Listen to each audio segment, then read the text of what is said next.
Lali-Ho and good afternoon, Randomania. Welcome to round 2 of the Swiss bracket stage for the Final Fantasy IV Free Enterprise Lali-Ho League. We have here Neobari handling the restream, Plumeria Knight on the tracking, as we watch ScytheMarshall and Soleras in our 1-0 bracket. I am Huffin. Joining me on the mic is Cloffer. Cloffer, how's your day gone? It's going well. Definitely having a good day. Excited to see some free enterprise as always.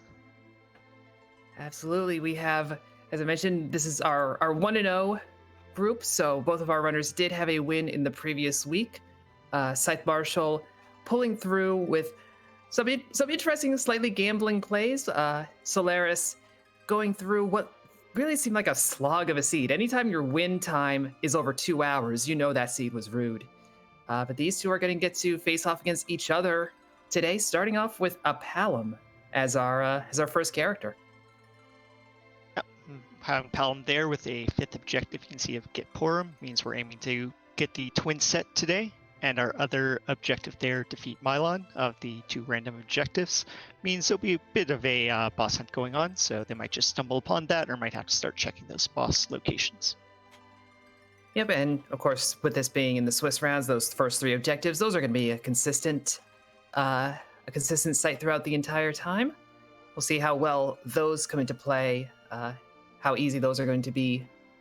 Because as you said, Icoffer, the boss hunt kind of thing, it can be a true hunt or it can be the easiest objective on the board. Yeah, exactly. You don't know, sometimes you'll just be going around doing other things on the map and just be handed that boss, or you just can't find them anywhere, can't get those last key items you need, and so now it's just that hunt, and they can be hiding in some hard to get places sometimes. Definitely with Porum though, the early game there, once you get even one boss down, he'll have that level 2 elemental magic, and that'll help you to start taking through those early game bosses. Those do a few hundred points of damage, but I think we'll also be interested to see who that partner is and see if that'll be some help there in getting through either the early part of the siege or maybe someone good for the later half. Yeah, Palom is really your better option when it comes to black magic. I know with this whole flag set, people are kind of avoiding Rydia, because she takes so long to get ready, and when you're starting off with Palom, that's even more reason to avoid. But we probably are going to want some physical damage in this group. Definitely, especially you never know when you might run into Vivalis, and if that happens to come up, well, you're not too happy. All you have is the mage party. Yep, there are definitely locations where magic doesn't do anything against Vivalis. I've run into it several times. Looks like we should be on the road here in a moment or two, getting this thing going. There we go. So we'll get to see Perfect. Who our second character is and what our starting item is going to be. Mm-hmm. As well as a peek at a Baron boss. So we have the Dark Knight CISO joining us here. So with CPU bot. And a magma key. Oh boy. Well, I'm sure that's just thrown any plans our runners had out the window there, as suddenly they've just opened up another half of the world map. Yep, that basically gives us another free key item. You can run straight down to the Fame Arch and get the free chest in there. There's no reason to triple dip Fabul anymore, as we can go see Yang in the bed before bothering with any of that. Basically, yeah, it's opened up quite a bit. Yeah, definitely. I wonder if that will actually encourage them to go ahead and just do the Sheila 1 pre having the pan, as then the first visit to Fabul gets you 2 key items. Because you never know when you're going to find that pan. It might take a long time. So let's see if we get divergence here immediately. Well, Soleras going north. Well, ScytheMarshall immediately lands and checks out Baron. Yep, ScytheMarshall getting a nice little bit of additional intel by heading into the inn, seeing what character and boss there. It's Yang chatting with Dr. Luge. Soleras' play is going to get a slightly better set of items. We have T. Wildish on. This is a lonely location. So this is a little better for your initial looting. Yep, definitely. Since there's no objective here, we went ahead and made sure the treasure would be higher, and we just saw a power shirt there for Soleras. So right now, not too useful, but maybe once that CISO becomes a paladin, he'll be happy to put that on. And an Elven Bow, not bad for any of those mage enemies. I think it even comes with the Black Magic stat, so it's a potential stat stick for our Palom. Yeah, that power shirt might go on Cecil, or maybe that crystal mail that was also found in the watery pass. That's a little bit of what's your strategy for Cecil going to be? That crystal mail does block getting berserked outside of the Avenger sword, so it's a little nuisance. Definitely, but those defensive stats on it can make some cover strats really help you out in many different boss locations or certain lunar fights, like if you want to fight Bahamut. And ScytheMarshall is throwing that magma key down the well, so they'll be exploring the underground first here. Oh, Soleras just dipped in. I didn't see who the character was in the bed. It was a twin. I can never tell which one when it's the bed. Especially in the bed hides the cape, which is the real signal for me. Yeah, my mnemonic is always that Porum wears orange as a shirt. So that's very good for seeing the overworld sprite, if you can see the whole overworld sprite. Yeah, exactly. But I'm sure Soleras, probably a little more consistent in that knowledge, knows whether or not he's hunting down that sand ruby or not. All right. Looks like we think him from Twitch up might be a Porum in that bed, so hopefully that's the case, which just means we need to find that sand ruby for the wake up. Also a note of Cat Claw and Baron Inn, which means picking up that Yang. Well, you have at least some good gear for him. All right. There's ScytheMarshall going for that key item you talked about in the Land of Summoned Monsters. Or there'll be any looting inside this. Oh, yeah, looks like looting's going on here. Mm-hmm. There is the one trap chest. So once you hit that, you reset, as you don't have the strength to take it on here. But otherwise, there's some relatively high-level equipment also to pick up here. Yep, Soleras, meanwhile, checking out what's at the waterfall. That's Valvalus. So we don't have to deal with Valvalus. Don't have to deal with her at a very rude spot. Always nice to know that ahead of time. And the quick reset to go ahead and check the treasure in here and likely launch the hovercraft while he's landed here. Yeah, no reason not to. We don't have the hook to take it anywhere, but you might as well grab it while you're in town. Definitely, especially with that pink tail as a possible objective. You're highly encouraged to have access to that hovercraft. So, ScytheMarshall is playing a bold game. Managed to sweep all the way through the path to the Land of Summoned Monsters. Knows where that trap chest is without checking it. Always nice when it turns out that's the fastest way to get that looting done. Ooh. And that was a twin harp, yes, which is one of our required objectives there, as well as music to make chat happy. And good find inside the item shop here. I saw hourglasses, which useful one for multiple grinds, and a handful of boss fights actually aren't bosses. They do not have that boss bit set, and thus are susceptible to all kinds of status ailments, including stop, which those hourglasses will inflict on every enemy for, I don't know, it seems like infinite time. Long enough to make it easy. Exactly. It really will help you out. And definitely ScytheMarshall here checking out the bosses. I'm sure they're interested to see if Mylon's down here, which... Oh, Golbez is instead. And Kanazo. Yeah. Oh, is there some friendly... Yeah, not surprising. ScytheMarshall chooses to leave at this point. Yeah, probably don't want to tackle either of those right now. No, we are leaving those until never, ideally. That's Soleras heading on up Mount Hobbs. Try checking for another character here, someone nice. Oh, our Edward behind a Lunar Sparkle. Or if he's going to take this fight or just wants to see what Lunar Sparkle this is. Oh boy, Wyvern. Yeah, you're not taking that Wyvern fight. That's going to throw a Mega Nuke at you and not be pleasant. And Edward, I like Edward. He's not worth it.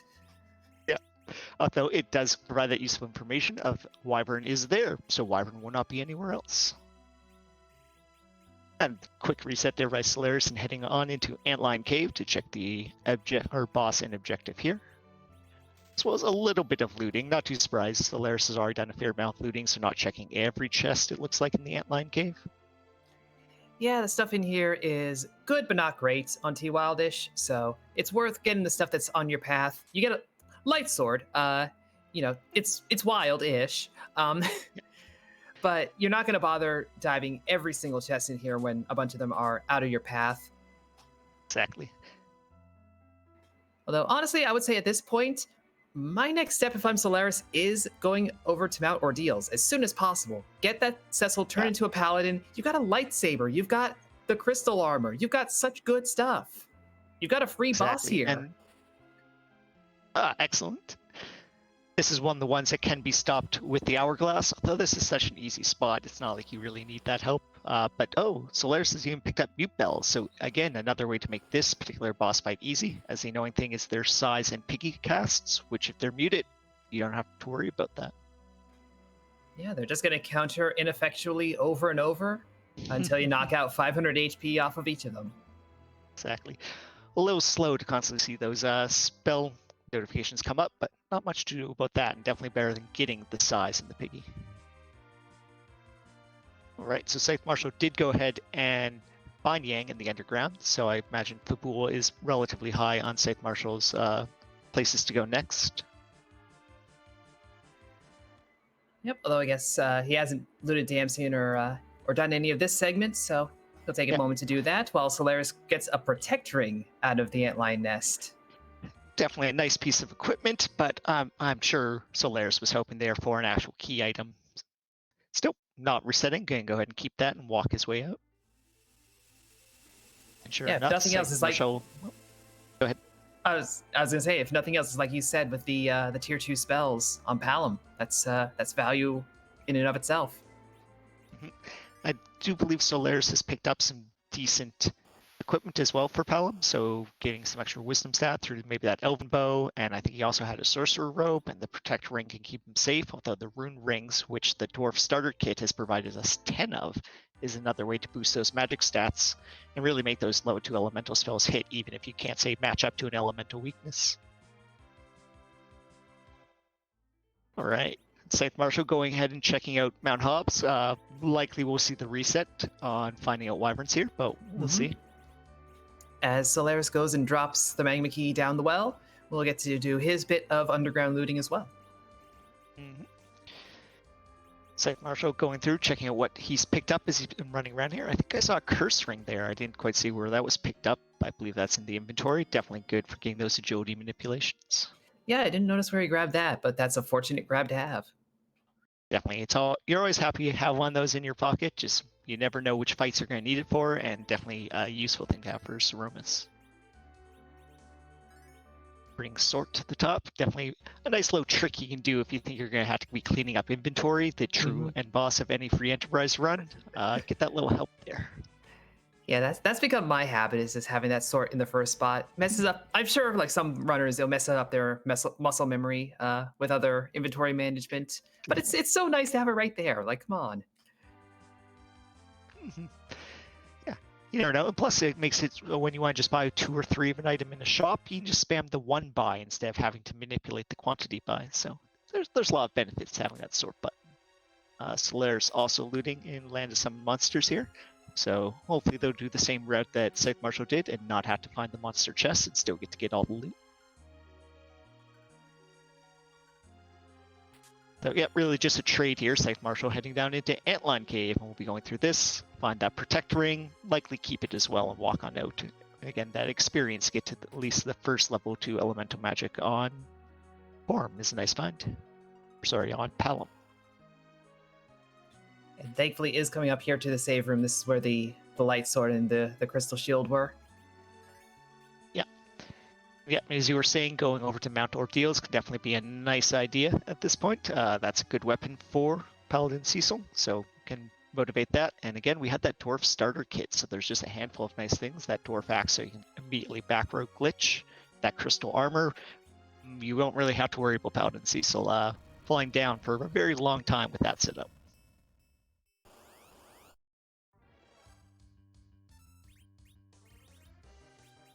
All right. Let's see if ScytheMarshall does anything specific to handle the guards here. He does have some J items, so those hourglasses could be used. I think he's hoping the Zeus Rage will just do enough to one-shot this boss. And which they it do. Does. Yeah. Soleras took that same approach. That is very fast. Definitely. I think that Zeus Rage was found right in this cave, so you see it, it's on top of your mind, and you just throw it out. There's the Protect Ring. Oh, Soleras also chooses not to fight the bosses and landed some monsters. Not too surprising. Again, definitely that dip in here, get that knowledge with Mylon still on the boss hunt is just really valuable to do. So.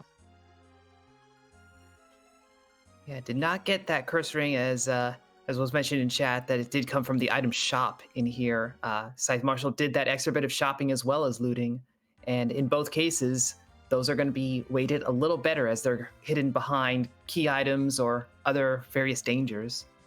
So, not surprising that the Curse Ring wound up being in the underground. I think this flags it is able to be in armor shops even above ground, but again, always happy to check all those item shots. Oh, I missed the job dwarf. Did you catch that? It's animation something or other. All right, excellent. I'm sure chat will. Well, animation consultant. That sounds like a job. Yeah, that sounds. I know nothing about animation, so if you told me you were an animation consultant, I would be like, okay. My animation sounds challenging, so I'm sure you need a consultant for that. Oh, and there we go. Good stop for Soleras to sell items. That inventory was almost full, and you don't want to have to run into the item exchange boss. So this is a good save. And ScytheMarshall finding the silk webs, always a useful item. You want to have those at least for Zeromus and just other challenging bosses where you're having a hard time. Just slow them down. Yeah, overall, this has been a good seed if you go and bother checking shops, which sometimes you might think, oh, I've looted enough, I've looted well enough, I don't need to worry about those, but we found so many valuable items just in the shops alone. Now, we do have that S corridor going on. It's going to be a little harder to afford things, but... Thankfully, with T Wildish, there's so many good items, you likely have enough to start selling and afford those things. ScytheMarshall is dipping Fabul here, and again, we'll get one key item for finishing this boss, and then can visit for Sheila 1 for another potential key item check. And it's just going to be Water Hag, so this is nice and free. There's always that half-second worry when you see that blue robe walking up that you get the full gauntlet here, but when no one else follows, good, just have to deal with that Water Hag.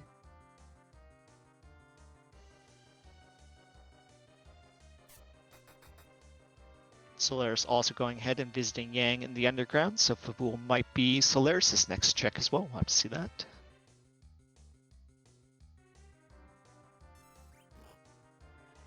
So, Water Hag, you're always happy to see this boss fight. One, it's the blue rope that isn't the gauntlet, which takes a long time. And two, it's just a free fight. You hit this boss 3 times and the fight ends. Doesn't matter how much HP, how much damage you did. You 3 hits in and the fight is over. So for that reason, you're kind of hoping sometimes to see it at a little bit of a harder location than Fabul, but you'll take it where you can get it. Yeah, honestly, your optimal location is going to be somewhere later game, somewhere on the moon, that doesn't have a very high physical attack, so that you don't have to worry about, oh, I'm going to get one shot by Water Hag when it does attack. Definitely true. A punchy Water Hag can still end up taking out your team if you're not careful. We get a pass for doing Fabul, which not a key item, but definitely useful. It's a way to get to Zeromus, one of our 2 ways, pass or Darkness Crystal. Yeah, and that defense sword, also not a key item, and would be useful if we didn't have the light sword. But will still be useful if we find a cane.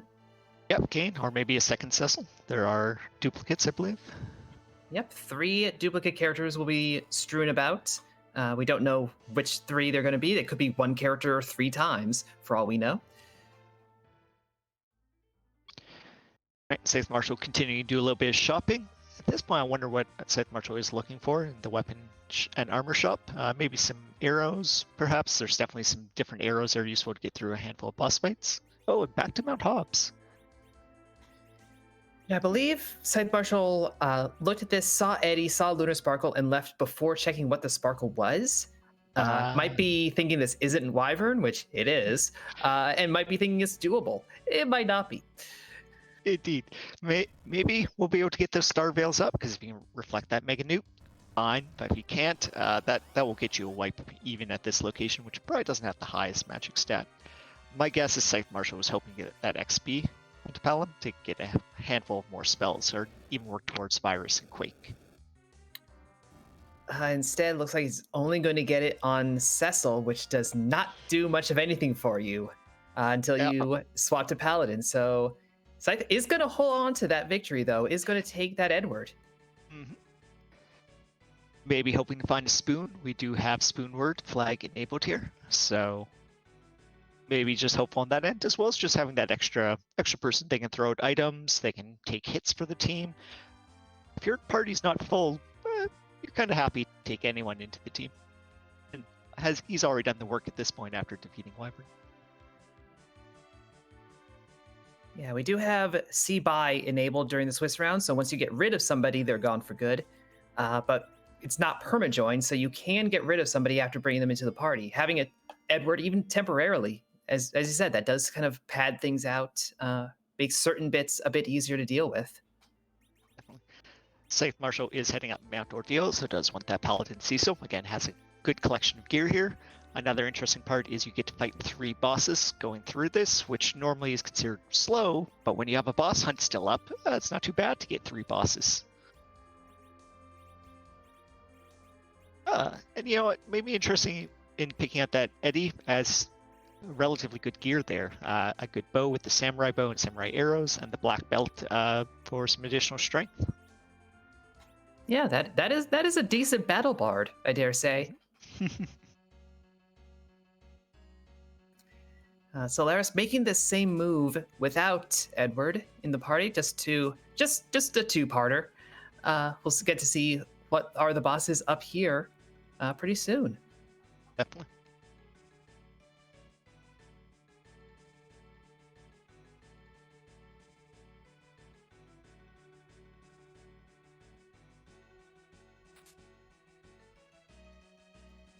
Looks like Soleras' plan is more of a battle palom. Giving him those arrows and that samurai bow. Again, doesn't quite have the levels yet, so I can see why. Oh, another Lunar Sparkle here. Well, we know what it isn't, and it turns out that it is Ogopogo. That's almost just as bad. Definitely not someone you want to fight early, but hey, at least you're set up as your battle Black Mage, so you don't have to deal with those blaze counterattacks. Although without healing, this is going to be a little bit of a painful fight. Yeah, that's my primary concern. You get a stack of Cure 2s to start things off, but we have no White Mage at all. So those Cure 2s, that's it. Yep. Yeah, and because the big waves are hitting your entire party, having to heal one person at a time through the Cure 2s, it's hard to keep up on that damage that's just coming out from Ogo. And we see a Silk Web, which will help slow down the Ogopogo, but as you can see, that is still a magic spell, so you get at least 1 blaze counter there. Yeah, fortunately, does not knock anybody down, so ScytheMarshall can recover and clean things up. I was considering that vampire, which gets some good damage out and heal up the user of it, but unfortunately, that will probably trigger another blaze, I believe. Yep, there it goes. Okay, so interesting. 1/2, 1/4, 1/4 appears to not be 100% damage, and Cecil is still standing. So okay. Look, math is hard. Math is hard. Yeah, I don't do math on stream, and so the game should have not tried to do math on stream. I wasn't able to get that addition to work out. Oh, but Soleras gets that fight to work out. Excellent. Turns out having a Battle Black Mage does work well for Ogopogo. And going to, yeah, I take that save. You don't want to do that fight again.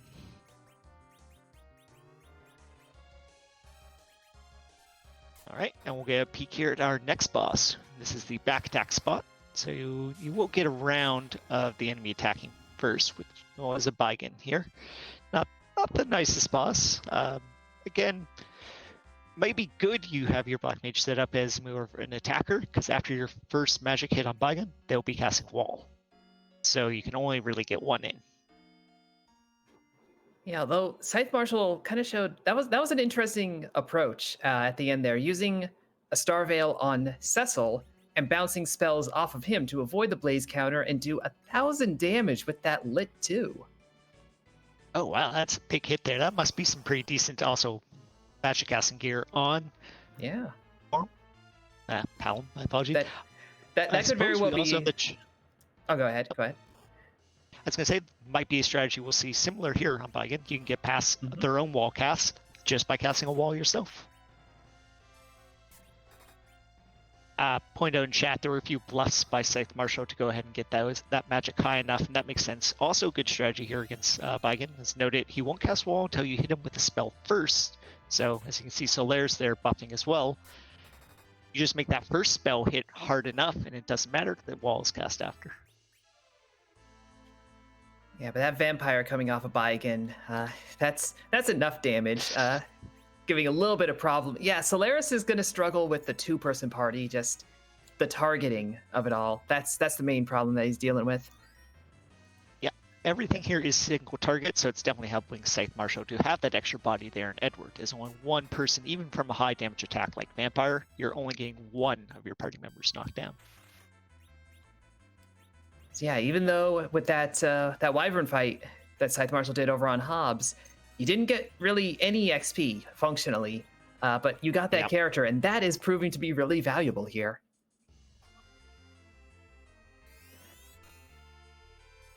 Definitely. That's quite a few bluffs at this point. I wonder if Soleras has a certain number in mind they want to do before they try throwing out that first spell and hoping to do enough damage.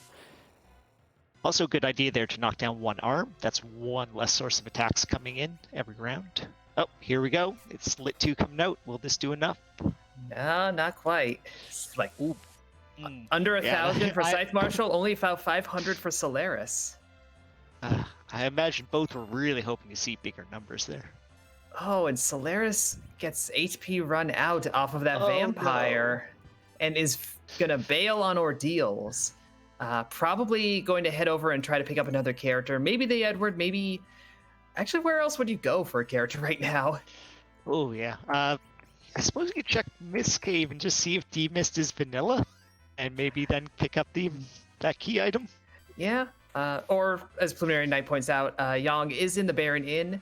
That's a scary thing to do early, but it is an option. True. It really depends who's heading behind Dr. Text Box there. Might be an easy fight, might be another hard one. Also, Yang is someone else who needs some levels to really get going, so... Yeah, I mean, we are finding stuff like that Cat Claw. We did find the Power Robes. There's stuff that he can use to get better fast, but ultimately he is all about levels. So he is not going to be optimal for this situation. But you might not need optimal. You might just need a body. Sure. Yep, that's true. As we're seeing, Edward is keeping ScytheMarshall in this fight definitely longer, so...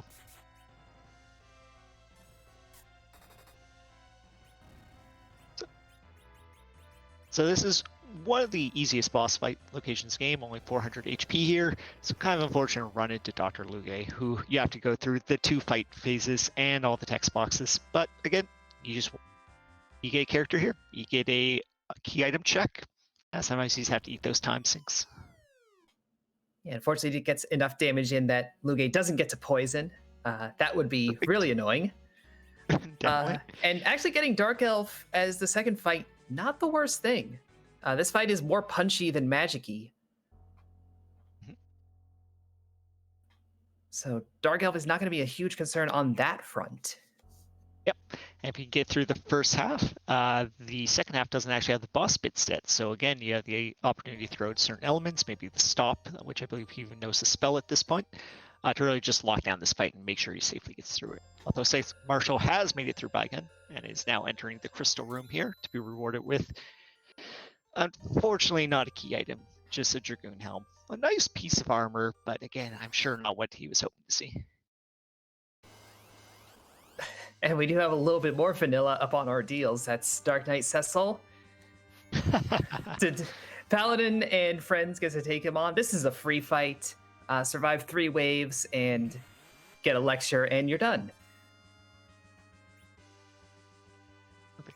So again, even without the rewarded key item, Cecil is now Paladin Cecil. Much, much better character to have than the Dark Knight. All that good equipment, which we see right there. Lightsaber going on, good armor to put on. He will definitely be a strong physical fighter pretty much immediately, and only getting better as he starts gaining levels.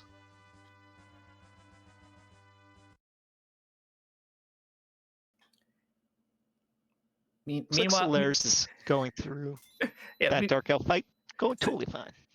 Totally fine. We just have a Dark Knight piggy. That's no big deal. That's totally okay. Still hits hard.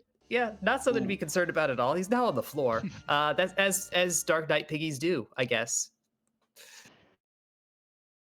Although it does look like he's out of MP, so this is making the fight probably feeling a little more pressure right now. Yeah, I'm a little because like you said, the dragon form of the Dark Elf does not have the boss bit. I'm pretty sure Soleras has coffins. Would that not work? There's a handful of spells I think this is still resistant to, and I think coffins do not work on Dark Elf. Mirror Knight agreeing with that. Coffins do not work. That's Stop's a shame. good. Weak is good, but fortunately, so it does look like there was a stop cast, but it wore off. Unlike hourglasses, it doesn't last forever, so you do have to keep throwing out that stop cast. Oh, it looks like an ether cast, so likely to cast stop after. But yeah, Soleras is it's a tough fight. Hopefully, okay, going for the magic. Hopefully counting damage and feeling like he's close, and we'll be able to end this. Ooh, that wasn't enough. Not quite enough, but Soleras is staying alive here. Getting those Cure 2s in time. It seems to have hit a pattern here of looking safe. He's been alive this long, so it seems like if he just continues doing the same set of actions. Yep, there we go. Stay alive and made it through. All right. So with that Yang comes a darkness crystal. Oh, wow. That opens up everything. We have both Magma Key and Darkness early. You can go anywhere you want at this point. But of course, the real question is, where do you want to go? With this party, these levels, what's scary? What's too scary? I think going and getting the character on the moon is very obvious, but beyond that, what do you actually go do? Exactly. I can see that launching the Lunar Whale here to go ahead and get that character. So you might be feeling your party's not too strong, although you probably can't do much else on the moon once you get up there. Definitely those boss fights are very scary for this level of the party. So how much are you trying to just make it a one stop to the moon, possibly? Or are you willing to go up there and pick up a hopefully strong character to help carry you through some of these other parts of the game?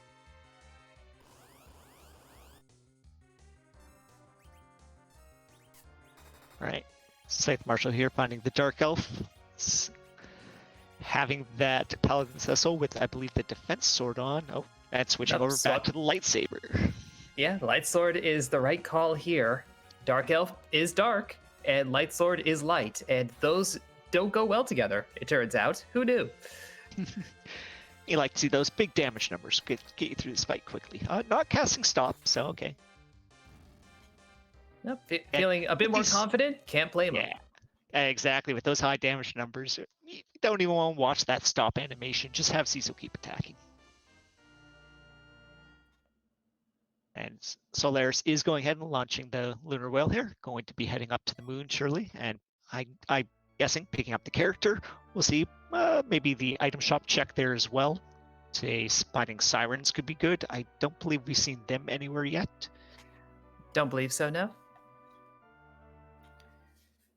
Maybe hoping for a duplicate Porum up on the moon, since we have seen, we're pretty sure we've seen one in the bed in Kaipo, but it's a twin in the bed, so whatever. But is that necessarily the character we want to be seeing in terms of like party composition? Would we rather see like a Rosa or a Fu, someone really more dedicated to healing or high level spells?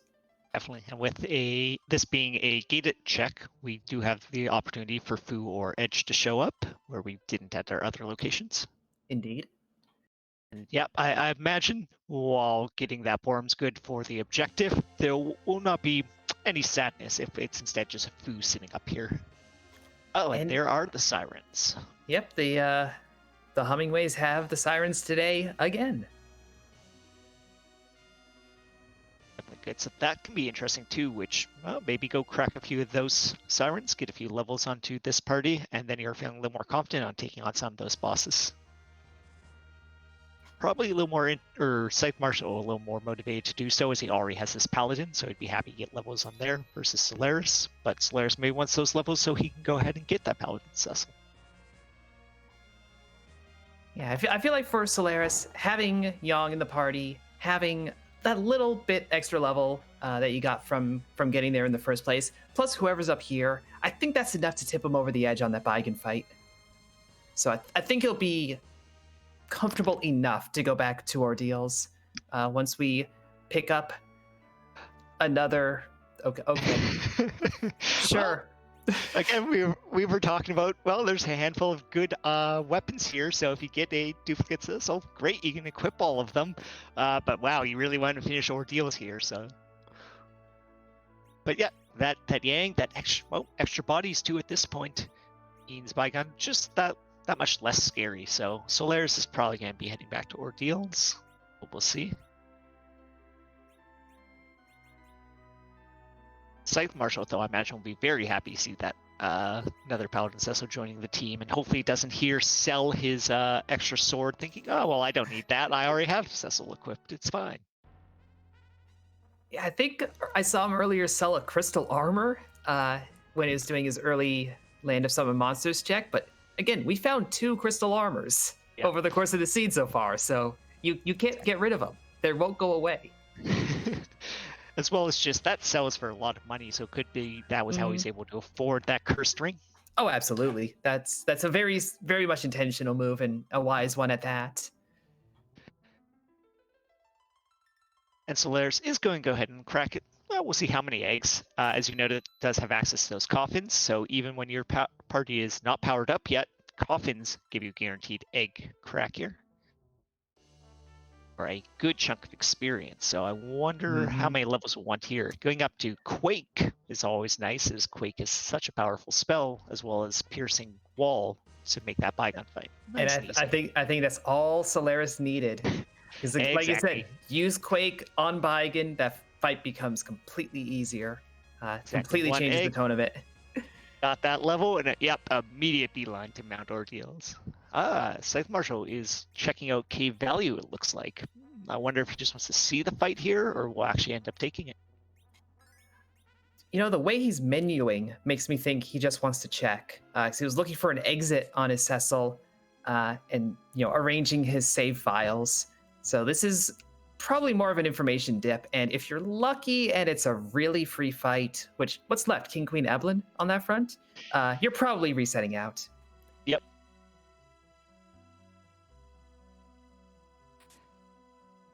And we'll do the quick sprite check, which you could do, but then if you do see the purple robe, well, which Mylon is that? You have to walk on over and finish taking a look. Nope, it's a karate. Which, all right. This is one that I'm not sure about. ScytheMarshall's going to say no. How much are those kicks going to do, I think, is the real question. Because would they just wipe out your entire party at this level? That's what I'm thinking. I think it would be a bit too much. But yeah, with this party setup, Yang will just kick, swing a sword, don't question it, kick again. And I believe at that point, as long as any Cecil hits him with any sword, he'll go ouch and you win. Yep, and that's a nice part about having 2 Cecils, is if one does end up getting knocked down, well, you have your backup Cecil to still hit Karate Man. Yeah, but again, it's those kicks. Like, are those going to do way too much damage for a party with no party-wide heals? Now he does have that cursed ring to go ahead and get a good anchor situation going on, as Pancras is noting pulling in a good anchor situation would be important here. So, saving and going back in. Yeah, we're going to see if ScytheMarshall can pull this out. But meanwhile, Soleras is up in the Crystal Chamber, going to obtain his pair of Paladins. That Quake was definitely enough to get through that fight, and I can't imagine I'll have any problem here with the Dark Knight Cecil.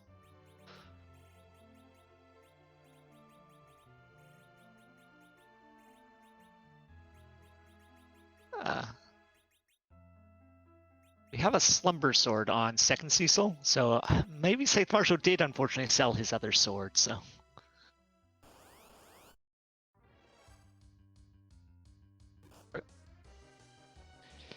And let's see. Ooh. Yeah, that's the swings hit hard. The kicks don't hit hard enough. This is going to work, I think. Nope. Ooh, you have to get through another kick and another fight, and just look how fast he is going. Yeah, it's unfortunate. I didn't notice if he put a cursed ring on, so I don't think he was actually trying to do an anchor. I was heading right back in, though. So it'll be a second attempt. I wonder if we'll see anything different. Maybe check that agility anchor situation, maybe battle speed manipulation.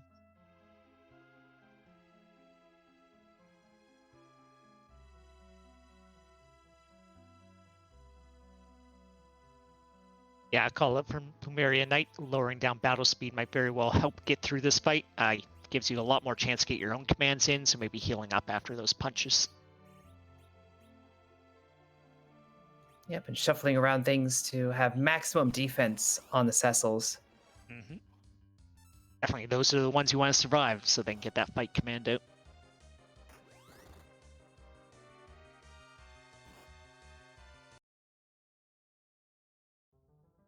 Oh. Yeah, too much.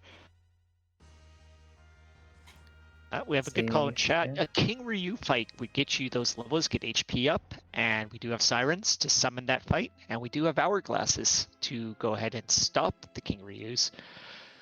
Doing enough damage to knock one down, it'll take a little while, but you'll be rewarded with a good chunk of experience.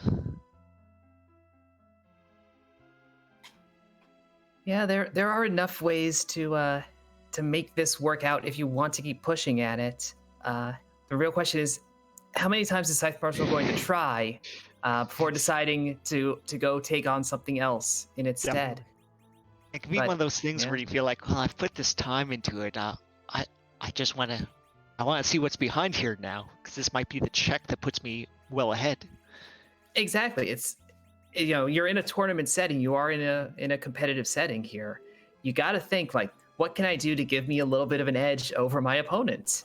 And doing these kind of scary, risky checks is one of those things you can absolutely do. Soleras here, going back and cracking at least one more egg. I guess level 1 Cecil, just maybe a few more levels would be nice. So let's go ahead and get those. Oh, yeah, even with that. Oh, there's the ouch. ScytheMarshall gets through. All right. One Cecil has gained 15 levels. Good amount of experience on that one Cecil. And is this rewarded? Well, an Avenger Sword is a reward, but it's not a key item. It's not, but that will definitely make a lot of future boss fights a lot faster. That is a really nice weapon to have. So, all right, and not feeling too bad now about selling his other swords, as he's picked up another sword for this party of paladins. Soleras looks like we're getting ready to head into Dwarf Castle, just resting up, get that full HP and MP. Right equipment onto his second Cecil here. Oh, that Dragoon Helm. Okay, it wasn't the item he was looking for, but hey, good piece of equipment to put on.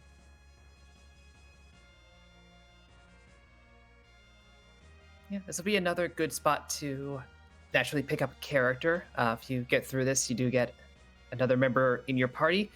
Gets through 2 boss checks and that key item. We're kind of looking for a little bit of all of those right now. Yep. To say the least. Everything would be nice here. Yep. It's definitely, again, everything here. So maybe this gets you Mylon. Maybe this gets you Porum. Maybe this gets you one half of your Forge quest or your Pinktail quest. So this could be really big. And the question in chat, yes, that the crystal armor rather, and the Avenger sword will cooperate. You will be zerked with the Avenger if you have crystal mail on. That is the only way to be zerked. And then you have very high defenses while remaining berserk there. So we have Dark Imps at the first spot in Dwarf Castle.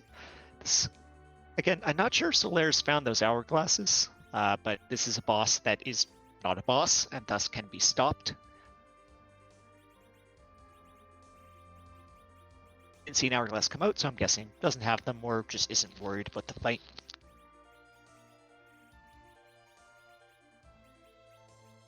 Yeah, because a single Quake is likely going to end this fight. Oh, 8,000 no. HP here. Not quite enough. Oh, not quite. Yep, very low. There's about 8,000 HP here split across those 3 bodies. And with a little bit of good gear, you can see Quake do 3,000, but I guess it's just not quite enough. Yeah, ScytheMarshall. It's easy to Quake it all out when it's the dolls and split across 6, but 3 is... Just, unfortunately, just a little short look like, because pretty much every attack after that ended up taking out a Dark Imp. And ScytheMarshall heading in do the Twin Harp check, which is definitely a nice idea here. It's unobjective, so get one of your 4 you need to finish done. potentially uncover another useful key item, and importantly, gets to play you a nice song. So that's really the main reason to dip here as soon as you can. Yeah, Soleras, though, getting another freebie, getting a Sid as the fifth party member. So Baron Castle, not filling out any of our objectives right now, but is going to prove to be just smooth sailing. We'll see how easy the Cave Magnus check is, though, as ScytheMarshall is about to dip in. Get his party knocked down by the Dark Elf, and then the Edward in the bed, not the Edward in the party, we'll get to play a little tune. It's called out in chat here. We're 41 minutes in, 42 minutes, and we're just starting to do this first objective. So that's just how seeds roll sometimes. Again, especially with those two random, the character and boss checks. Well, sometimes you're lucky and just find those in the first 5-10 minutes, and sometimes you don't. Good. And a quick perished, which usually you don't want to see, but happy to here.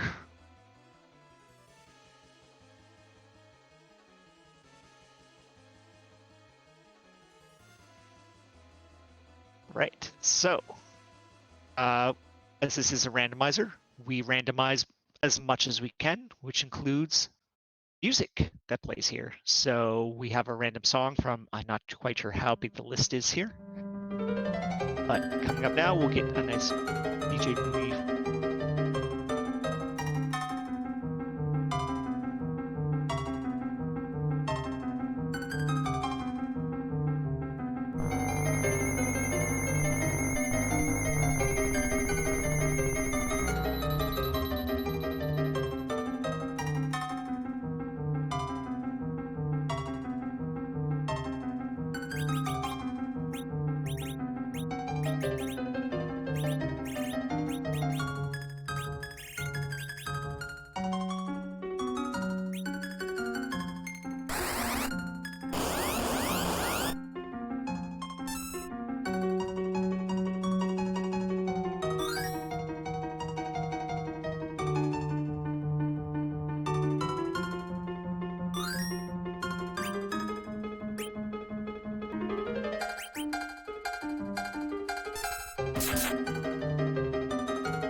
That is ScytheMarshall through, right as Soleras is going and starting the tunes himself.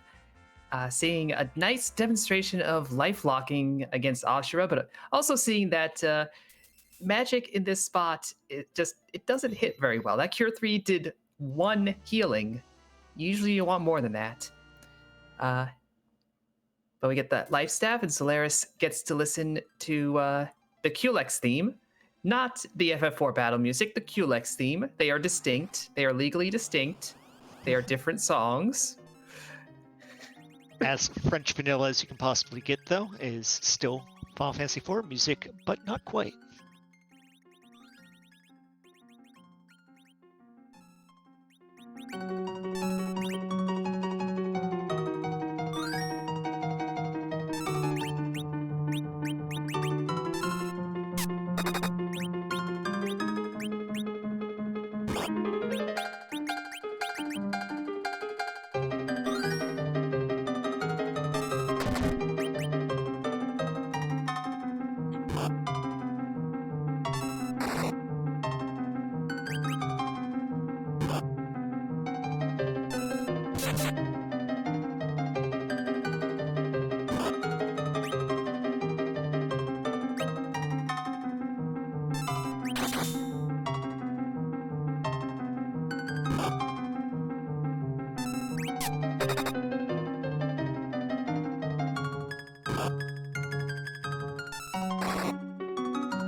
Soleras, though, not even bothering with the lifelock strategy, just powering through.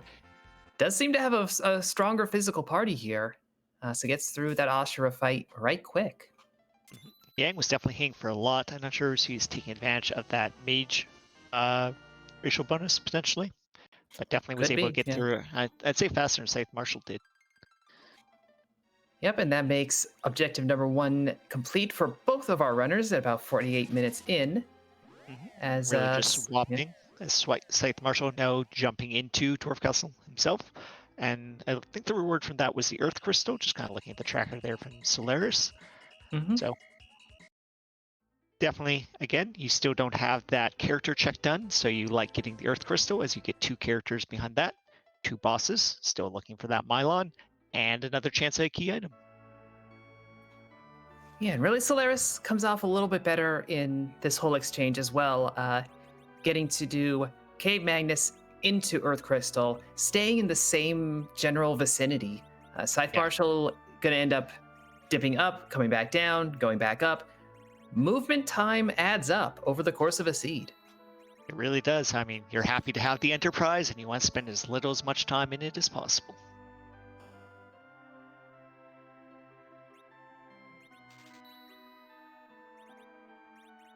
Doing a little bit of shopping before heading in. Also wonder if we'll be seeing the treasury check or not, as again, already has quite good gear, so might not want to put in that time sink, but maybe it's helpful to find a few more things. We'll have to see.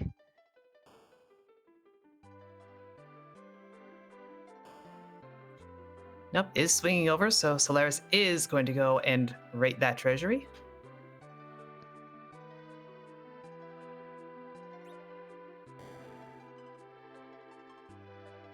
Here we are, everyone's favorite mini game to play inside this castle. It's time for... Rate that treasury!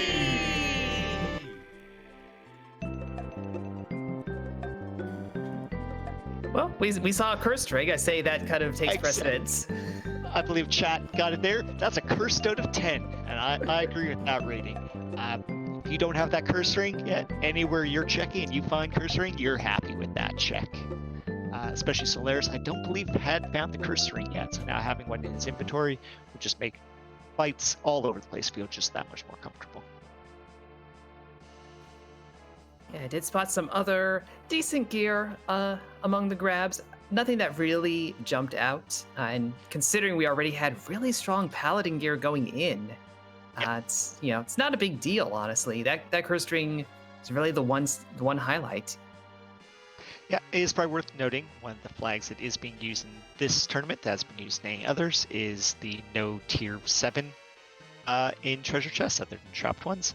So the treasury on T Wildish, which could before have extremely powerful gear, now is kind of limited to just getting tier 6, which is still good gear, but just not going to be that same top tier and gear you could get before. All right, and our first little piece of new information coming up here, another boss check in the Tower of Zot.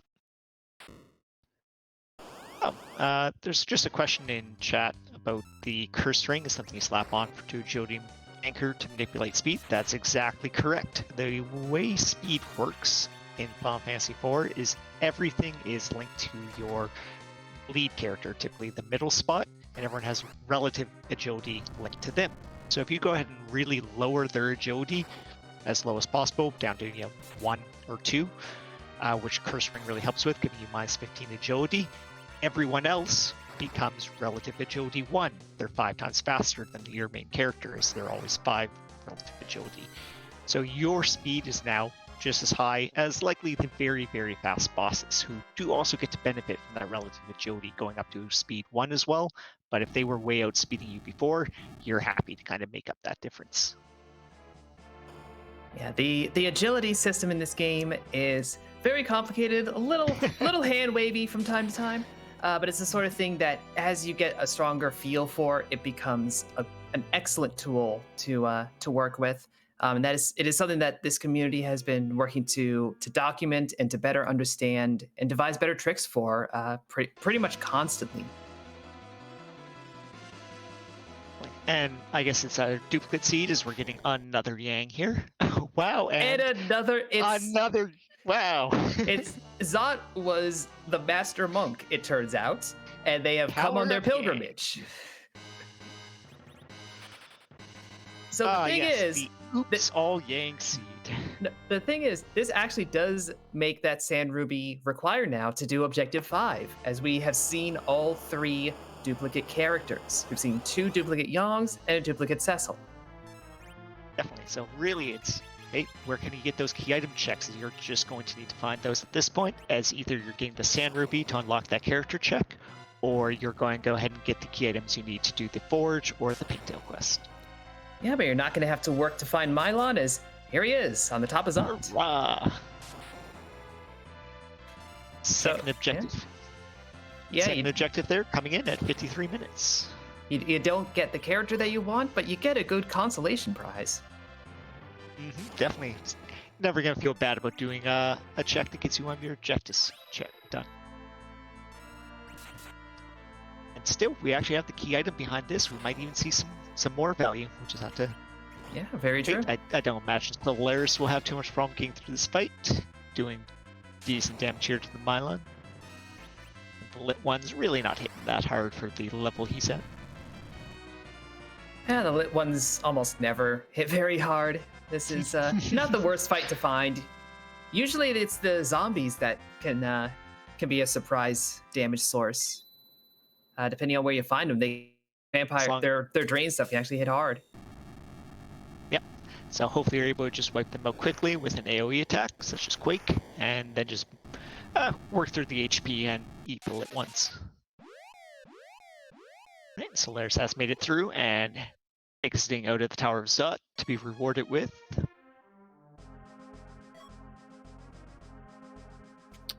Pigtail that we do need. That is exciting, definitely. So that's only half the way to getting that objective, though, as you still need the hook to be able to trade it in.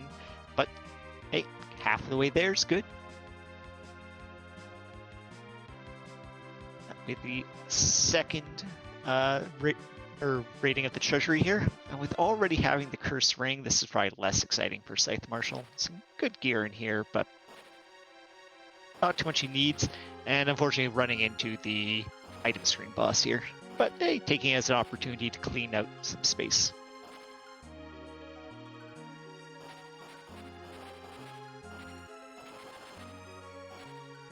Good call in chat there that Zot is 100% required, as we do have the 5 objectives, of which you only need to finish 4. But if you do have one spot that ends up basically covering 2 or 1.5, as the case here, it makes it required.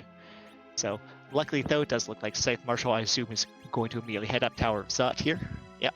So both our runners are doing the required tower.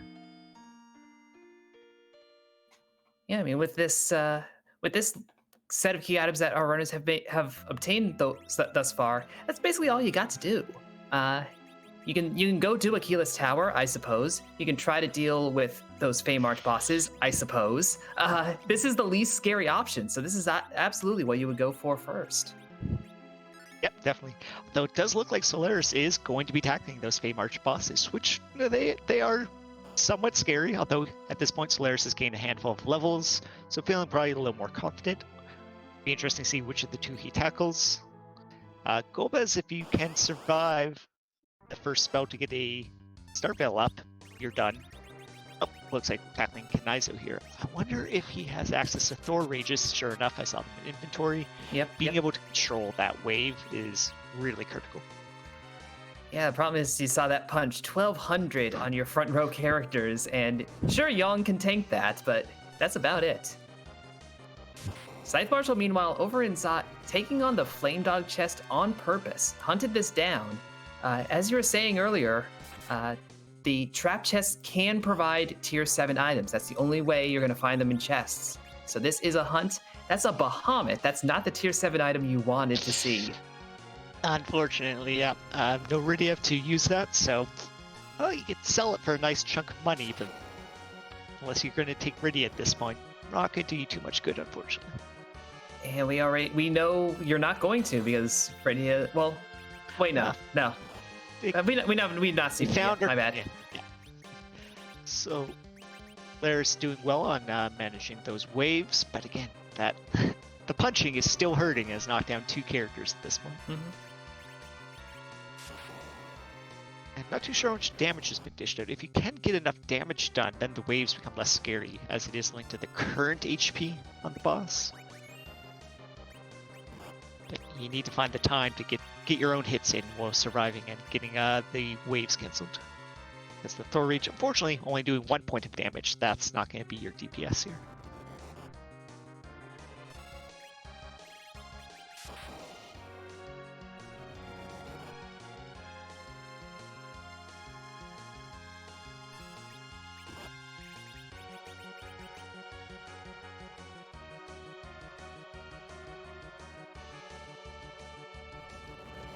Note in chat, there was the option of going to the moon. There is a handful of bosses up there. We still have King and Queen, so there's a chance of maybe even getting a free boss. Could do some grinding before to get levels to make tackling those moon bosses a little less scary. But you're not at that 10 key item point yet, so if you're able to, you like putting off that grinding until you can get the double experience for every fight you do. Absolutely, and like you're indicating, some of those moon bosses can be very scary to run against, and you do need to have a lot of levels and a lot of defense set up. We've seen enough free fights that I think you're kind of playing that calculus and thinking, it's probably going to be tough, whatever's up there.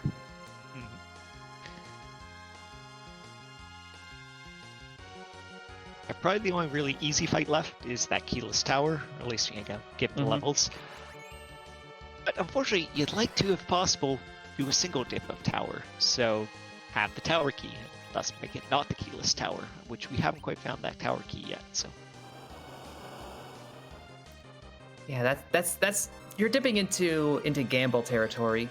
If you're saying I'm going to go do keyless tower, which could be completely nothing, could be a huge waste of time, could be the only path forward. Versus going and doing these Kanazo or the Golbez, difficult fights, but as Soleras is showing us, it is doable. Yep. Soleras definitely playing well here. There's the interesting thing with Kanazo is when the water up, that is a wave, but he's done enough damage here where it's not taking out the Cecil, so he's feeling all right. With wave up, his elemental weakness is lightning. With the wave down, it's ice. And Soleras was able to get some ice 3s off while the wave was down for a big set of damage, which is probably what has brought him into this more manageable HP level, where waves are not taking out his high HP fighters. Yeah, it's still gonna knock down that unhealed. Mages don't get as much HP. It's unfortunate. It is. And HP, I believe, on being risen with life is linked to your vitality stat, which also mages tend to not have all that high of. You can raise that with equipment, but usually that's not the stat you're trying to raise. You want to get those damage stats up if you can.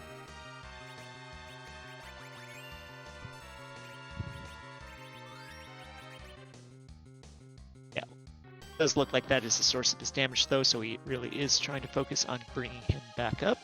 Good, life potion and cure will do that. Yeah, and ScytheMarshall gets through the Mylon fight, hears about the Lich's body, good to know, and gets objective 4 on the board. It'd be interesting to see with ScytheMarshall gaining the knowledge of having the pigtail here, so not unlocking any new locations, where will he go next? He could also head down and take on these land summon monster bosses, or does ScytheMarshall feel like he can take on those moon bosses? Or maybe he takes that gamble on Keyless Tower.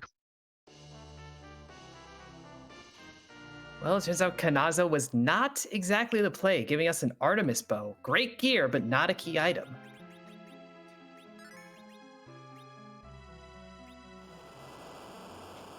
And Soleras is going to run straight to Golbez, not even saving. Again, that Kanazo fight wound up not being value, so if you do fall down here, oh well.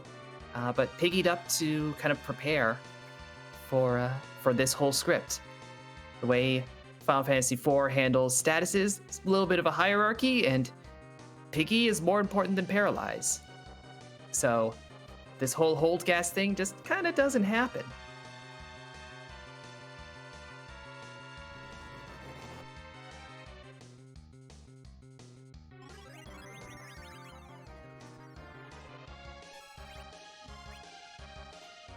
And looks like he is going to get Star Veils, at least one.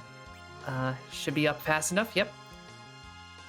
Getting a second one in, and Golbez will just magic himself into oblivion. Perfect. So Golbez has very strong spells here, but as long as he's reflecting them back on himself, you're happy that he has strong spells.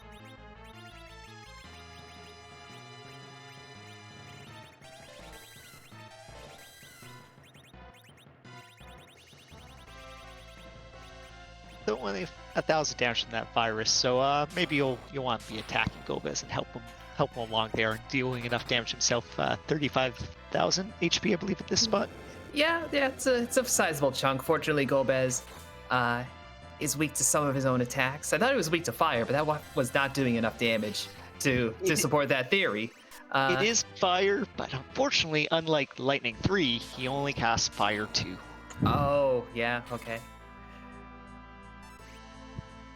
But again, Cecil up there hitting for 1,500. That'll pile in the damage together with Golbez's own spells. Yeah. To hopefully make it out before those Star Veils drop, because it's risky to get those Star Veils up in time, and it feels bad when they drop before you finish getting through Golbez. But this is pretty high level damage here, so hopefully it'll work out.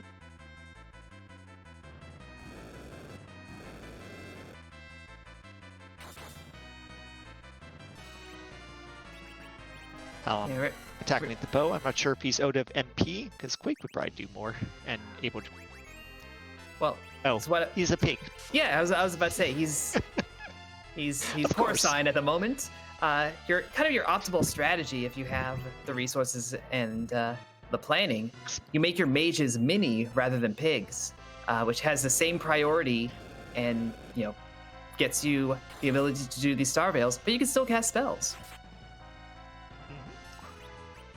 ScytheMarshall is going ahead and doesn't want to have anything to do with these summon monster bosses, so doing the Keyless Tower. Seeing the other purple robe here, which would have been exciting if he hadn't already found Mylon. So that means there's Mylon Z waiting at the top of Keyless Tower. Yep, and as you're saying, those Star Veils can drop off, and one did in fact drop off on Palom, so Palom is on the floor. Yeah, Soleras definitely showing good thought there. I think he was worried about those Star Veils dropping, and thus start bringing up those extra characters so you can queue up those Star Veils and able to safely get through the fight and see if he's rewarded for it. Not a key item, but you're not mad. Exactly. It's a reward. It's not the one you want to see, but again, you have 2 Paladin Cecils. You're happy. Good Paladin weapons, and Excalibur is the second best one out there. Yeah, but this means that our path forward is either in this Keyless Tower that ScytheMarshall is doing, or we've got to go to the moon. Which again, maybe he's happy to see that Excalibur is now given the confidence he needs to start tackling those moon bosses, or at the very least get high enough damage that if he's able to take on the fights, get through them a little bit faster. Fortunately, just not too many key items. There must be a lot of them sitting there on the moon. As we've done a lot of checks, and unfortunately just haven't been rewarded with those key items, which means we're not at that 10 key item threshold yet. That's a vanilla tower key. You'll love to see that. It's always fun when you find that because if you were going to try to wait for that tower key to dip tower, well, you're never going to find it. It was only going to come here by doing keyless tower. So, I'm sure we'll see us stop in then to trade that in for another key item. But yeah, it could be interesting if this tower key trades itself into one of the important key items. Soleras, if he's trying to put off going to the tower until he has that tower key, will just never find it.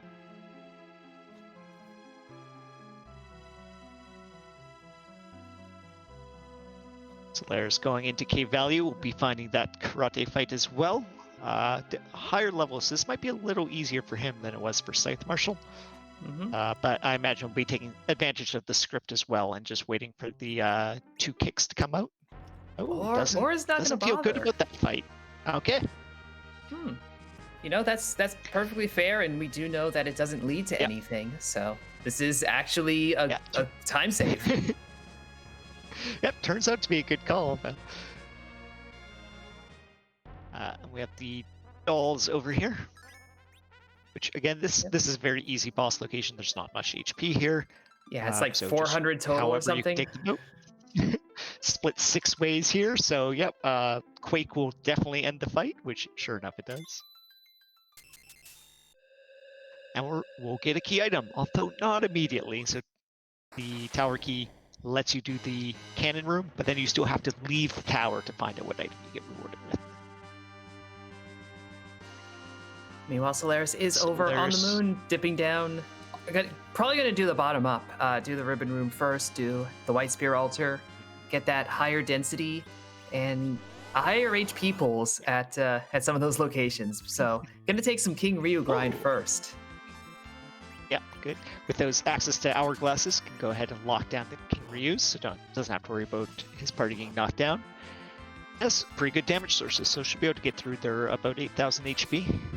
And we'll likely try to hit a life potion to get extra experience, as the way Final Fantasy IV works is monsters. Oh, he ran away. I don't think that was on purpose. Oh. Actually, I don't Pankra's know. pointing on chat. No run buffering. Yep. So okay. But then comes up here to do Warlock Red Giant. Oh.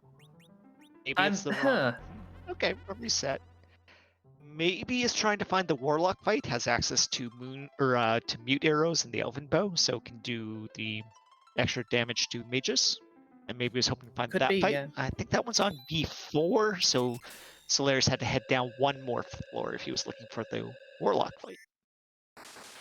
Yep, the Siren, the way it functions, it summons the last encounter in that area's encounter table, which is supposed to be the rarest of that particular zone.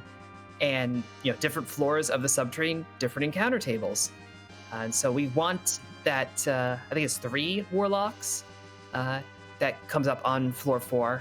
But that is also why we saw earlier Soleras going over to this little tiny peninsula in the underworld, because that happens to just be a zone where the rarest encounter is an egg. And that's really good for grinding. And Soleras has found the Warlock fight, so this, I guess, is the one he was looking for. Going with the Mute Bell instead of the Hourglass. So Mute Bell's nice. You won't have to eat any of the magic spells they throw out. As you see, the Fire 2s do nothing. They are also susceptible to the Hourglasses, so you can throw those out too. Both work to make this fight quite straightforward. ScytheMarshall, though, back to doing some more trap chests. I wonder if there's something specific he's looking for. Maybe, I'm sure he'd be happy to see Crystal Sword. But yeah, just go ahead and opening up those chests looking for some more top tier gear. Yeah, unfortunately, I don't think he got any rewarded particularly well there. Yeah, if I remember correctly from his match last week, he was doing some trap chests and did find a crystal sword, and that really sped up a lot of his battles. So he may be trying to go 2 for 2 on that luck. Which, I mean, you cannot blame someone for it. It gets the hook out of the tower. So there we go. That's that other half of the pigtail. So that will let him complete another objective. And you're rewarded with a high-level item for turning in the pigtail. Maybe this will be that crystal sword he was looking for. Very well could be. This also lets you go into the Eblin Caves. There is a character check if you're feeling a little understaffed on that front. I think both of our runners are good with their parties, as well as those gated item and armor shops, if you want to grab any last bits there. But no, just a Masamune. Well, the objective, so still happy to complete that. As for getting those extra item shops, we found, I think, most of the important items. We got hourglasses, we got sirens, Bacchus wines, I don't think have been found, and so they're possibly there, which could be actually a nice pickup as we don't have a white mage to cast Berserk. So, looks like he's going to check that item shop, and my guess is looking for those Bacchus wines. Yeah, and also what I just realized, we have, by process of doing all of that, we do know that the Rubicante spot is spoken for. We don't know what's at King Queen Eblin, and we haven't seen D-Mist. Good call then, yep. So might want to check that as well.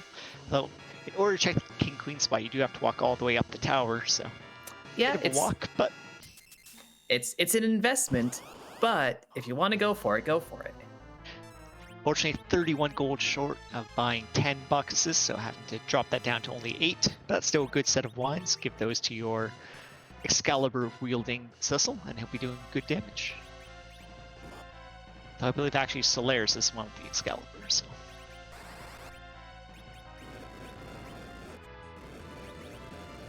ScytheMarshall is heading into the cave here. And we'll be finding another character, and maybe going up and checking that boss. We'll have to see. Ooh, that is... Actually, I don't know if that's supposed to be Rubicante or elements. I don't think we can tell at that point, but that's a Fu coming into the party. So we get a small hint. ScytheMarshall won't know, right. But since Soleras is fighting elements, yeah, that must be Rubicante at his vanilla location. Speaking of that, we are seeing Soleras make good work on this elements. So very clever strategy here is elements. Normally you fight Mylon Z, who then transforms into Rubicante, who then transforms into Kanizo, who then transforms into Nephalis. But all those transforms are counters. As noted earlier, if you are reflecting spells, you happen to not trigger the counter scripts. So we put up a Star Veil and just send the Fire 3, which Mylon Z is weak to, and we don't have to have him change into the more the scarier forms. He's only attacking and cursing here. Much easier to deal with. Yeah, but we even saw Soleras doing a little bit of using cover on the upper Cecil, and then upper as an item, because if you parry while you're covering, you stop covering. But if you use a weapon as an item, even if it does nothing, like the X-Cal does, your cover stays up. But and yeah, that's to the fight. Solid damage and a package as the reward. That elixir is actually pretty valuable as well, though. Yep, definitely could be useful to keep that MP pools high, or a full heal as you need it. Unfortunately, though, the package shouldn't be our Porum, as that's behind the Sand Ruby. Yeah, so at this point, the only real value that can have is if that's our D-Mist, and that leads to something, which would be hilarious. But plenty of other spots where that dragon could be hiding.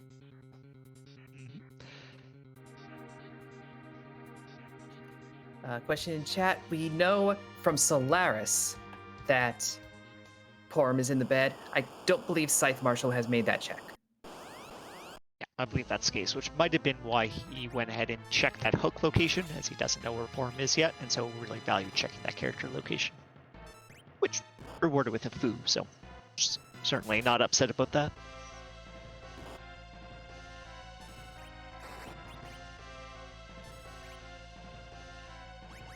Mom punching here, not doing too bad damage, so should likely be able to make it through this fight. Okay, not too bad damage on the back row. The front row does take a good hit there, actually. Yeah, this is the Ogopogo spot. It's known to be rude. Honestly, it's a bit bold for Soleras to approach this spot. It's a tough fight in most situations, so coming at it at all is a little bit brave. Yeah. I mean, definitely was worth checking to see what the boss was. I think we still have at least one freebie left, the King and Queen. Just find out they're here, and saw it was Mom, and I guess feels comfortable enough to try taking this fight, although it is looking a little rough here. Yeah, and unfortunately, especially with that yep. Cecil getting knocked down, as he had the highest defense stats in the back row, and still, unfortunately, not able to take those hits. Oh, but going for round 2. Yeah, Soleras is committed to this bit, and I respect it. Yeah, definitely. Again, sometimes when you find that hard boss and you think you know how to get through it, that can be one of those gambles to take where you think your opponent won't be able to also beat the boss, and if it has that right item behind it, you could be really well rewarded for it.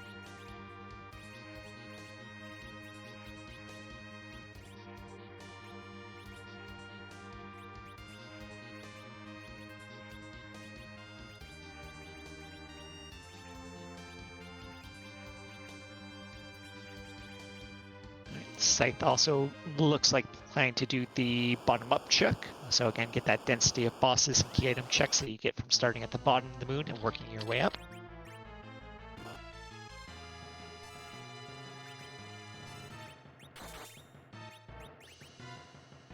Now again, without possessing the knowledge there of the Sand Ruby containing Porum, they might just continue looking for items even if they find the Sand Ruby, as opposed to bailing out immediately, where Soleras knows to just duck out the second they find that. But Soleras doesn't have the hook yet, so they'd have turn in their pigtail. Yeah, Soleras. I think both of our runners have enough information and enough lack of information that they're going to be inclined to full clear the moon, even if they find what they need for go mode. Like if Soleras does this, gets the like if the Sand Ruby is right here, then Soleras can go finish this seed. Just has to go to the tower. Has no idea about that. Yep. ScytheMarshall, same thing. The moment he finds that Sand Ruby, he's good to go. Doesn't know that. Getting the 2 pieces of the Excalibur, the ore and the Legend Sword, that's good. That's clear for everybody. Everybody understands that. It really maybe depends for ScytheMarshall if they run into one half of that first before they find the Sand Ruby, if that makes them leave or not. Because again, they've checked a lot of the character locations, so they might think Sand Ruby has a pretty high chance of being Porum. So they might actually leave just finding that. Again, if it's even up here, there's a chance we just get some more key items, as noted in chat. Pan is still up for grabs, and Baron. So if those items are found, do you leave the moon? Do you go check them, follow those leads? Or do you hang around and do the full clear? Yeah, that is where, the game gives you 4 save files. Use those, Give yourself an extra save, go do that dip. If it turns out to be nothing, well, warp back, keep cleaning up the moon. ScytheMarshall going ahead and do a few grind fights here. Wants a few more levels before tackling some of these bosses. Imagine that Fu's fully online, so you could try Weak to get down to a low level of HP. Throw an Ice 2, which has the right timing too. If you get the timing right, throw 2 life potions and get 3 kills for 1 on those gold dragons for a really big influx of XP. Yeah, it's a pretty big influx as it was. Soleras made it further on that Mom Bomb fight, but just could not quite finish it off. So when it splits, thinks he has a good opportunity and wants to try again. Yeah, when it splits into those gray bombs and those red bombs. The red ones have less HP. They're easier to knock out, but as you start knocking them out, they're more prone to doing explode, and your timer for clearing that fight becomes a lot shorter. Yeah. So this is a strong DPS check, if anything else. We do have access to hourglasses here, and they are not bosses, unlike the first form, so you are able to stop them. So the second you see them come up, throw out that hourglass and buy yourself some time.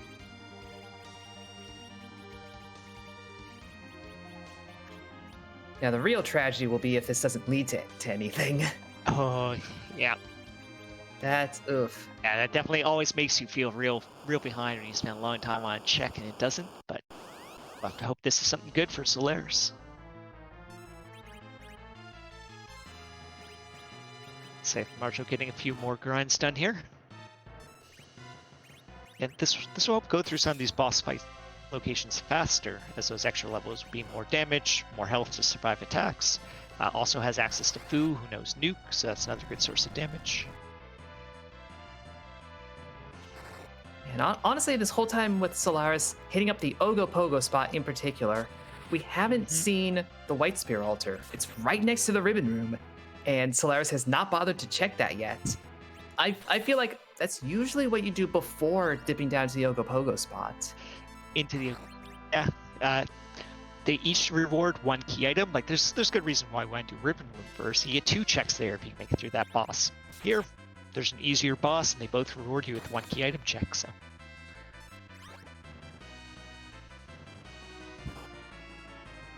Not sure if he did maybe peek it when we weren't watching and just saw a boss and was a hard one, or if he hasn't looked at all. It still wasn't cleared, so it could be a good check.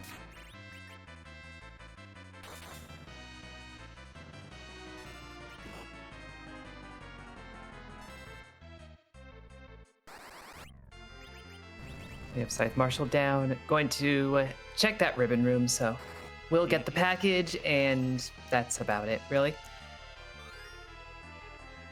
See if he manages the same Reflect Fire strategy, or if he just tries to go hard hitting. Yep, has got those extra levels, so my attempt to just go straight through.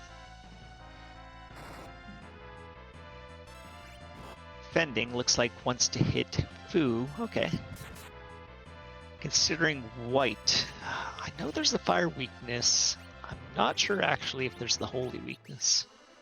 Yeah, I'm not entirely sure. The fiends at the element spot, their weaknesses are kind of broken in a certain way. They don't quite behave the way you want them to. They're normal. Exactly. They don't actually match what they are at their other locations. So you might have learned your lesson the first time you fought them, and it turns out it doesn't apply here. Normal Mylon C is weak to holy, but I think his elements form is not. And hey, Soleras has made it through. Yeah, that's really strong Quake while Mom Bomb was puffed up for a Dragoon Spear. Oof. No. Oof. Honestly, Soleras immediately resets. I would have just taken that experience, get something out of it. It's true. He didn't do grinds like ScytheMarshall did, so just keeping that experience could help with these next set of fights. Though I imagine Soleras is feeling a bit behind after doing that. It was a fair amount of time to go through that, and then to just not get anything useful. Yeah, that has to hurt. So, be interesting to see if that actually changes how Soleras is playing. Maybe take some more risky checks, or continue to try to do this high density through the moon. Alright, ScytheMarshall has nuked Sid. I missed that. I'm going to assume there was an attempt to Starveil there, and something didn't quite line up. Yeah. Or potentially, maybe he wants Sid as his agility anchor, and so is purposely knocking him down. You know, either one of those could be the case. I thought I saw a wall on Sid earlier, but I don't know. And here's that White Spear. It is a D-Lunars. This is probably not too bad of a fight here. There's definitely ways to get through this, as long as you don't attack them. So they are weak to fires. We see a fire 3 queued up here. There's also the opportunity to turn them into frogs using their own breath attack. Yeah, that takes a crowd favorite strategy. It takes a little bit of patience to work out, but it's a very effective way. But yeah, their main counter script doesn't really come up unless you do a fight, and magic isn't a fight, so you can take advantage of that. But unfortunately, with a 4-fighter, 1 black mage party, not being able to fight is holding him back. Yang can do power, I think, because is it only the fight command that triggers? Oh, we get the fight command though, so yeah, we'll see the script. Here we go. My understanding is that, yes, using power, aim, anything that isn't in the fight command would work. Haven't tested that recently enough to be positive. I try to just go magic or scream in terror is another strategy that I tend to use. A valid approach for many bosses.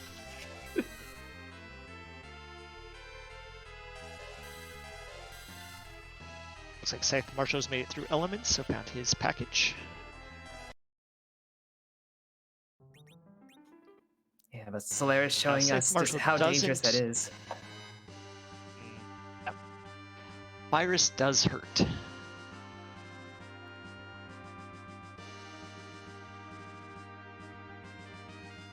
So ScytheMarshall doesn't immediately exit and try to check that package, is happy to take on some more boss locations. And Soleras doesn't want to deal with the D-Lunars, and so is going to go ahead and head to another. Oh, ScytheMarshall also does not want to deal with D-Lunars. Whatever their key item is, they can hold it. No interest. He doesn't want the Avenger on. Yeah, that's going to be the main thing. The Avenger, auto Zerk. Berserk is basically just using the fight command over and over, so it will set off any counter script. Definitely. So, yeah, once he saw those Team Lunars, reset it immediately. And we have a gauntlet at the Wyvern spot. Ooh, that's going to be a handful of Lunar Subterranean fights. It's not the Ogo spot, so it could have been a bit meaner, but definitely not where you want to find the gauntlet. Yeah, we'll see a couple of these Fatal Eyes that are just more manageable Plague fights. But are still kind of rude. Yep. Well, I believe this spot actually gives us Tricker. We'll get a visit from Tricker here, if memory serves. I don't believe I've faced it here, so I'm not too sure, but we'll find out. That definitely is one of the encounters you can get down here. We'll see if the script is followed or not when the Tricker's found.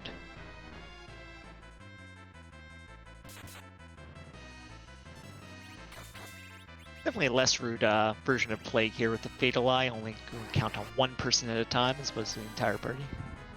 Yeah, it's surprisingly manageable, but this the Fatal Eyes do have a lot of HP. Pretty much everything here has a lot of HP.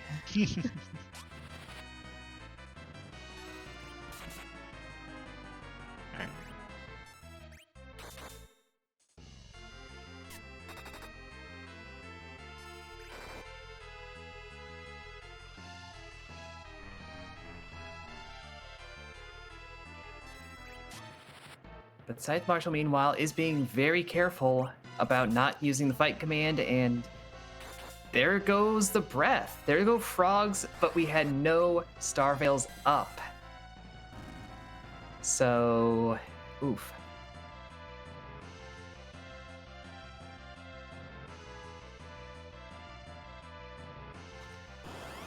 If ScytheMarshall had any Star Veils, any walls going up, that probably would have reflected the breath onto...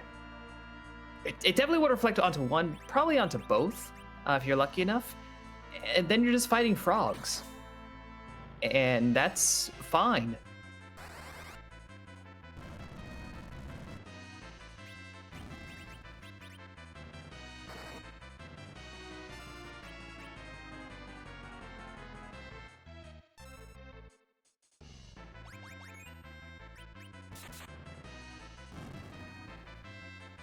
Meanwhile, we have Soleras on fight 2 of the gauntlet. If you wanted to do a quick grind, this was an option.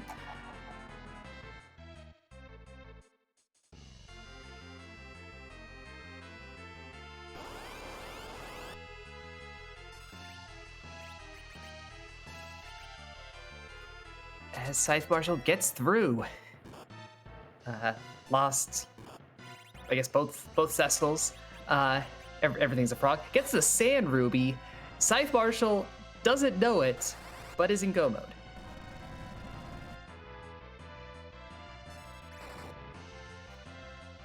So the question becomes, do you go and check that right now, knowing that there's still 3 fights in the subterrane that you could go do that are probably going to give you some key items. We know one of them doesn't. Soleras is checking another one. And then there's the Pale Dim spot. Who knows what that's got? But yeah, ScytheMarshall is going to check this out.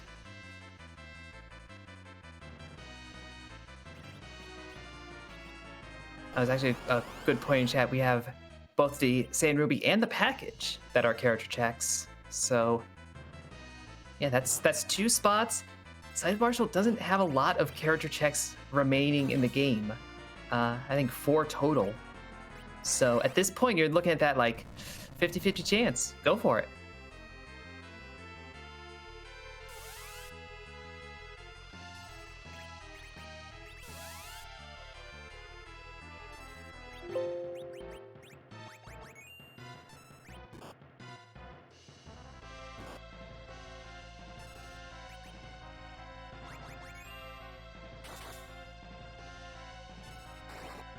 No, ScytheMarshall is going to go and check the bed first, so unless we have completely misinterpreted the nature of the bed, this is ScytheMarshall in go mode.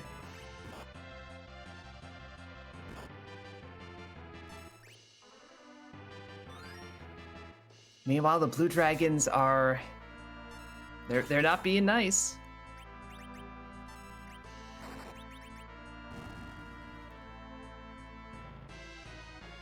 There's one of them down for Soleras. And that magic is hitting hard enough.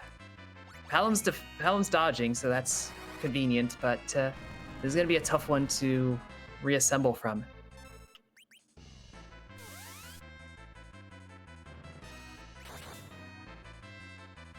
Don't know what the fight after this is. I think there is another Fatal Eye in the stack, so that is actually a good opportunity to recover your team when that happens. And actually, Trigger is a wonderful opportunity if that's in this set. It just doesn't do anything.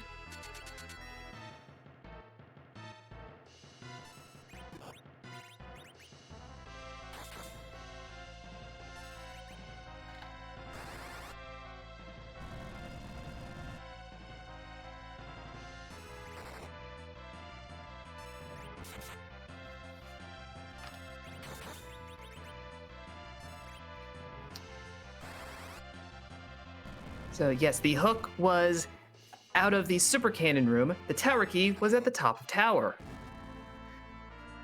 So Soleras, it's gonna be really hard for him to find that. Apologies, I lost internet for a minute there, but I appear to be no worries now. What you missed was ScytheMarshall getting the Sand Ruby and immediately turning it in for go mode. Oh, exciting. All right, I see ScytheMarshall here doing a little more of a grind to finish up. Get ready for that Z fight. Meanwhile, Soleras completed the gauntlet and got the pan and is maybe carrying it out entirely, maybe just coming back up to readjust his route, but did not get the Sand Ruby, did not do the White Spear altar. So behind the D lunars. Yep. Yep.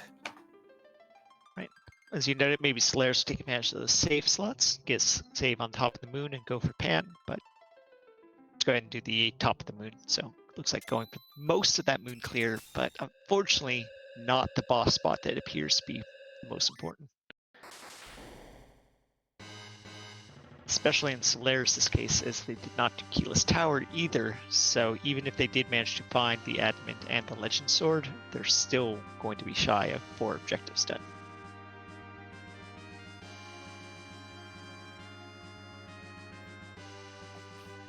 And I still have to say that, like, Soleras' approach, going to the moon earlier than ScytheMarshall did, I feel like was a smart decision.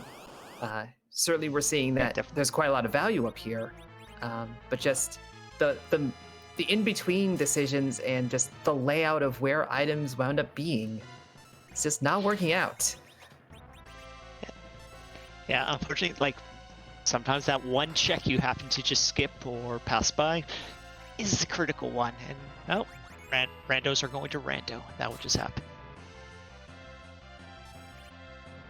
You have Odin, and that sword raise was quick, so it looks like we're gonna have to eat the Odin spell here. Yeah. This location, really not that rude, actually. Yeah, enough of our party can eat it. This is not terribly high magic damage. It's okay. It's a bit punchy. I think that's safe to say. But fortunately, it's just one over the other. Get the second one, and HP levels are lower this time around. Good, throwing out a Cure 3. Looks like to try to survive the Odin spell.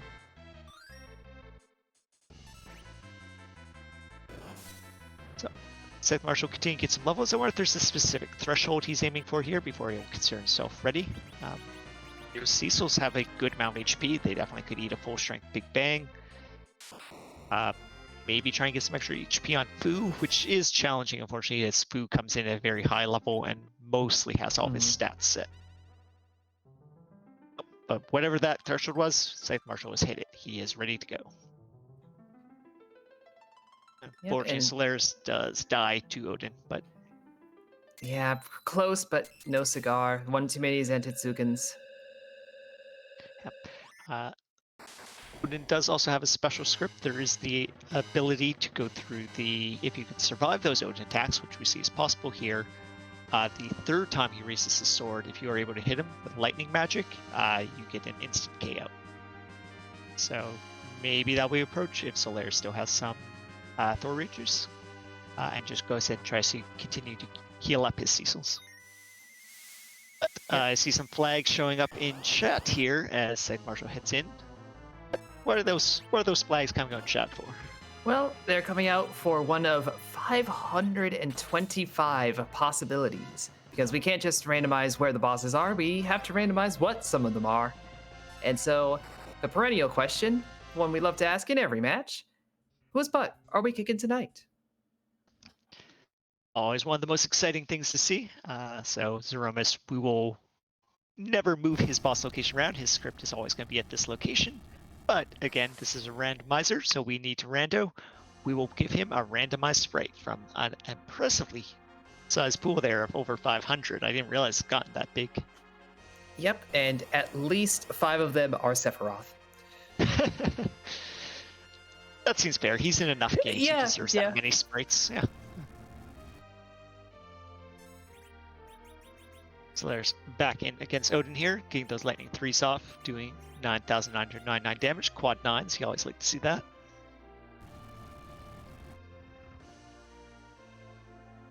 Right.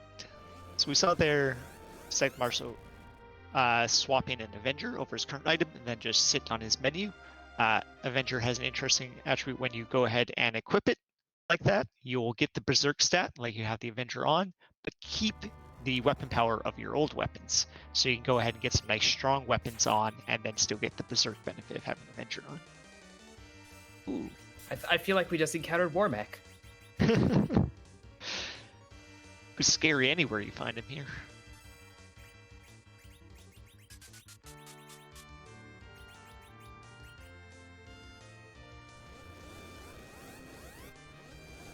Alright. Char's Saku 2. I don't recognize what this is from. Oh, it's not a Gundam? Okay. I would have guessed a Gundam, but... No, it's... Char's Counteract. Alright. Yeah, this is outside of my my Not frame of one familiar with, expertise. but definitely an impressive sprite. Very imposing. So, looks like we're mostly going for a Berserk strategy here. Again, having that Avenger Sword on Cecil is going to do good damage. Countering... Oh, throwing out some hybrid strats. So going to go and get up Starvale and throw some nukes out as well.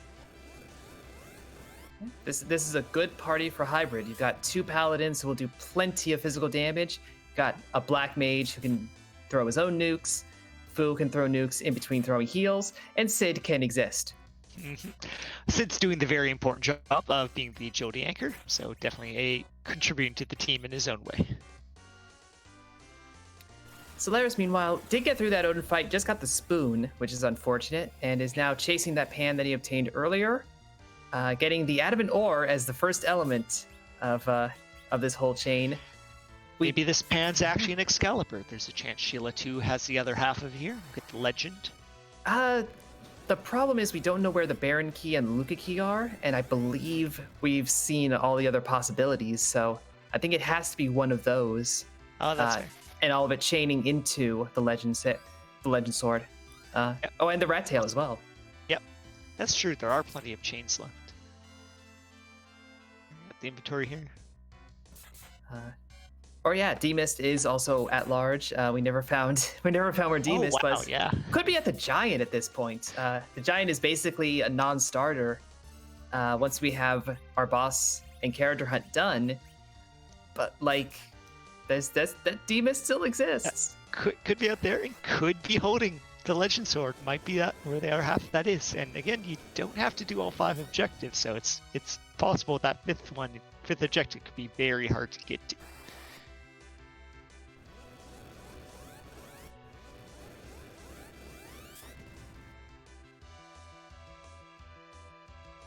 Overall, very good damage coming out on the ScytheMarshall side, so Looks like he's going quite well through this sea fight.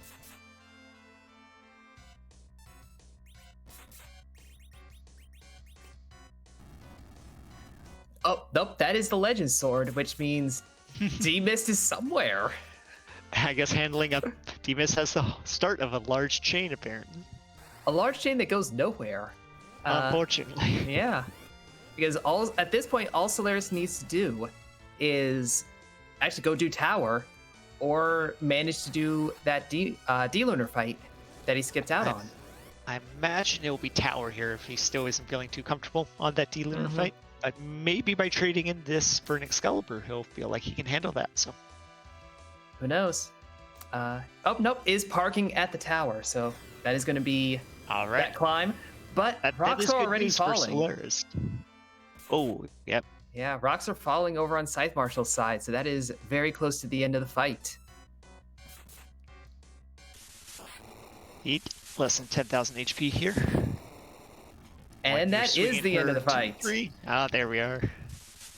Yep, so ScytheMarshall does win this match with an official time of 1:42.51.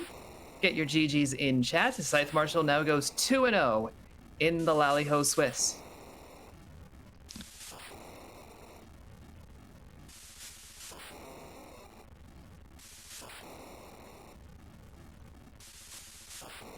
And I do believe we are joined by ScytheMarshall now here in the booth. ScytheMarshall, can you hear us?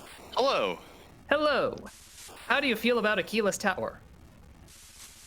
Well, it worked out pretty well. I'm okay with the tower, but I usually don't prioritize keyless tower. So it was just like an opportunistic kind of dive that you took there, rather than heading onto the moon earlier than you did? Yeah, like you saw that I even took 2 gold dragon fights on the moon, so I was definitely not quite ready. I figured, okay, I'm gonna do Keel's Tower because that's probably safer than going to the moon. And it worked out quite well on that front.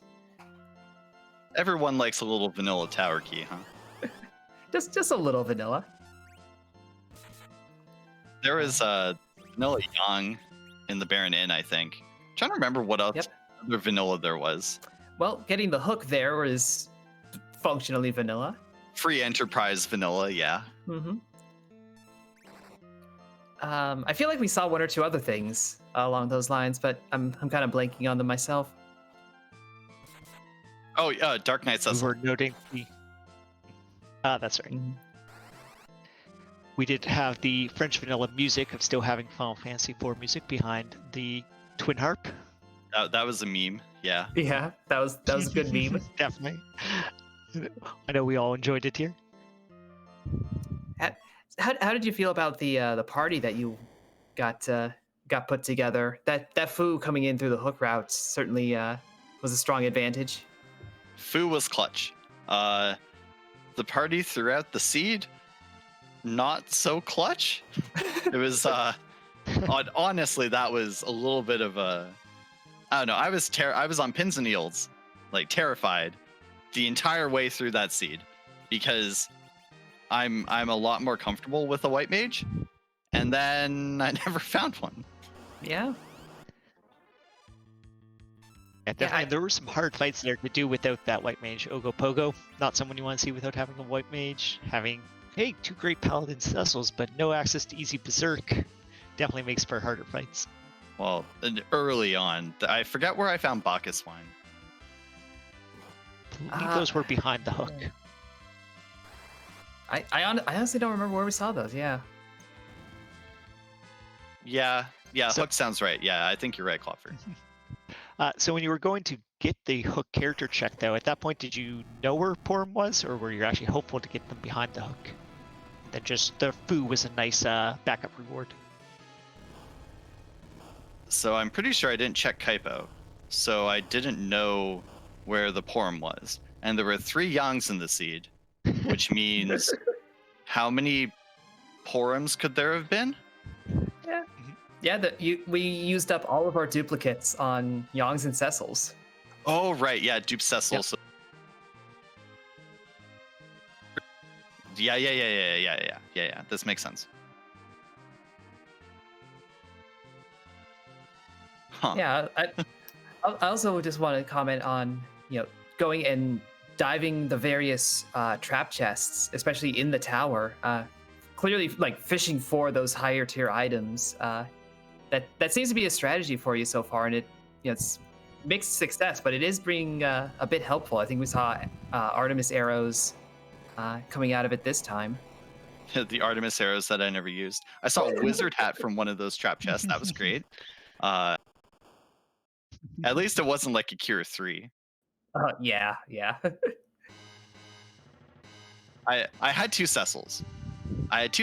One was rocking Defense Avenger, and the other was rocking Light Sword. And I figured, you know what? If I can shorten my Zeroma's fight by, I don't know, multiple minutes, then I can get, it's sort of worth throwing myself at a trap chest because Cecil one-shots them, right? So in the tower, I felt like it made sense to do it.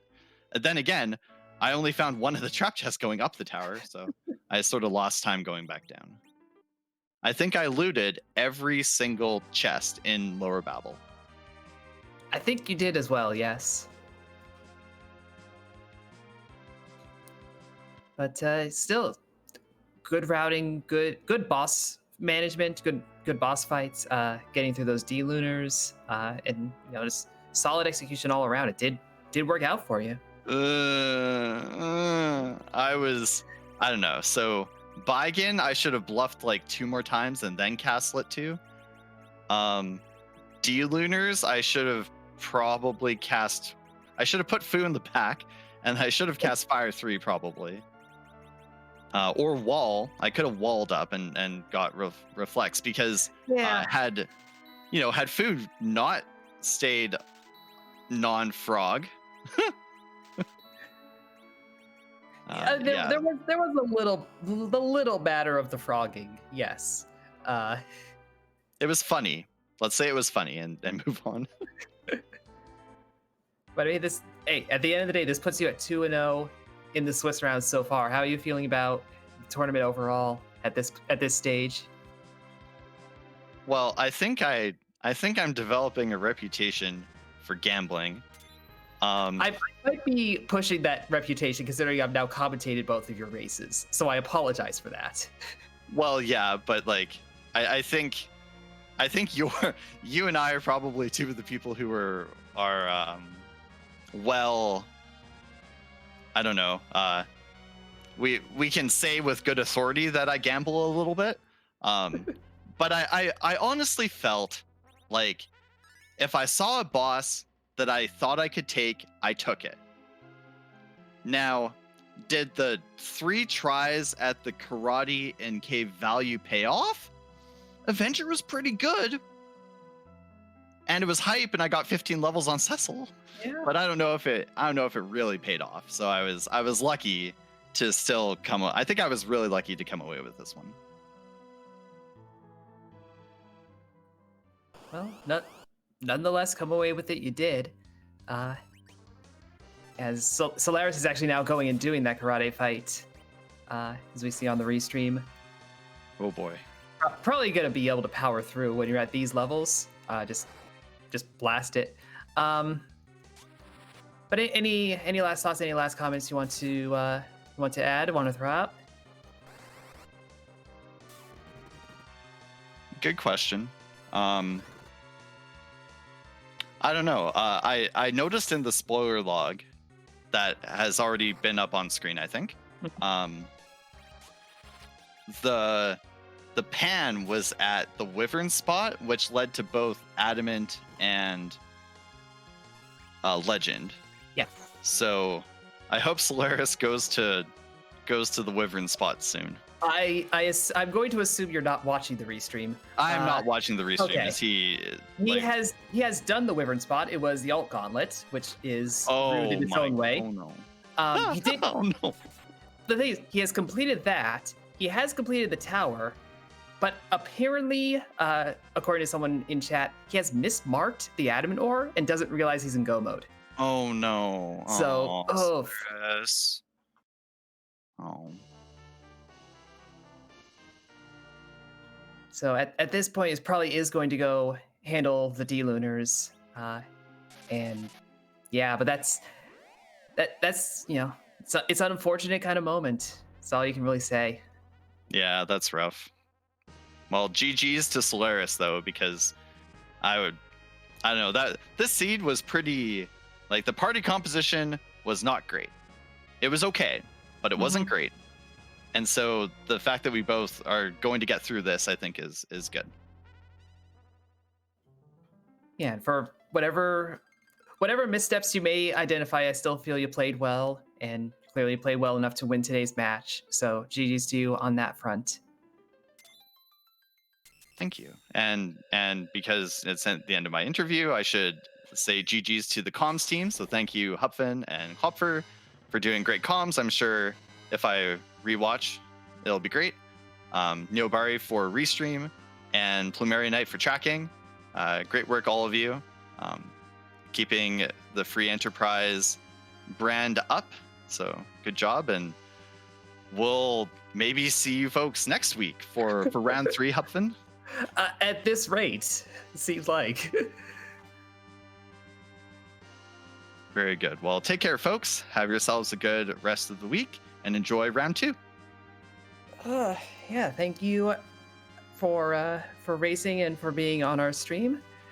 As we have, that was ScytheMarshall, of course, our winner for today's match. As we have Soleras going back down into the subterrane. Again, there were no, there's just the D-Lunars left in here, so this is going to funnel him in the correct direction. This also says, doesn't this mean that D-Mist holds the route and is at Giant? It must be. I can't think of any other spots we haven't checked yet. So or package. Yes, we haven't gone through package boss system, but or King Queen Evelyn. Right, we haven't dipped that far. Oh, that's true. We did start the hook route, but didn't dig deep enough. So Team is hiding in some very rude location, though, and apparently holding the rest of the chain we need to move forward here. Yeah, well, it would be a chain that moves us nowhere ultimately. So in the end, it's probably a good thing that that's so well hidden. Yeah, D-Miss actually trying to help here. Well, but you don't want to follow this chain, so let me hide somewhere you won't find me. But Soleras back to these definitely. D-Lunars. Good thought here on using the Cure 3s when you have all these fighters and don't want to throw out the fight command is Cure 3 does decent damage and won't trigger that counter script. Yeah, the D-Lunars are undead. Like, look at them, they're skeletons. That's pretty undead, I dare say. Although sometimes the sprites do lie, there's a handful of dragons who unfortunately are not dragons.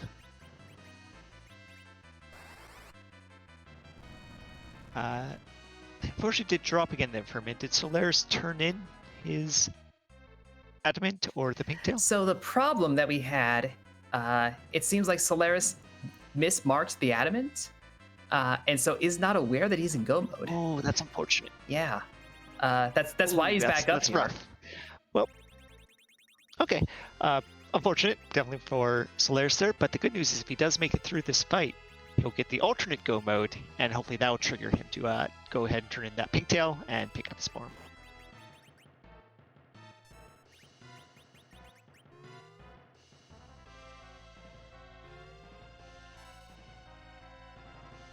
So also, unfortunately, didn't pick up that Fu either, which might make that fight or the Z fight a little scarier looking without having access to anyone to be able to throw out those Cure 4s.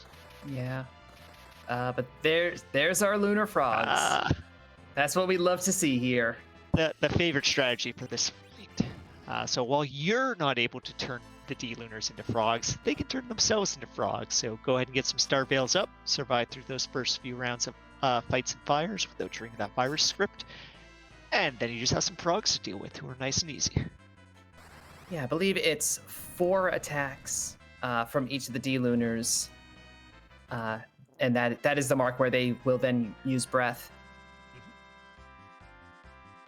So that is Soleras through the D-Lunars. Will get the Sand Ruby. Will get everything he could possibly need. We are good to go. Excellent.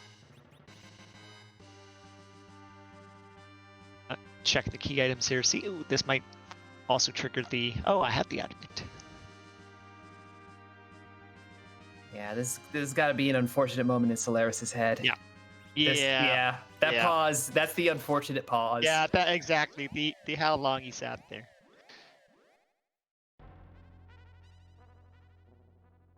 All right. You know, it's easy to make any sort of mistracking situation, and when you're in a race, you're feeling that pressure. Even just 1-0, you want to maintain that record.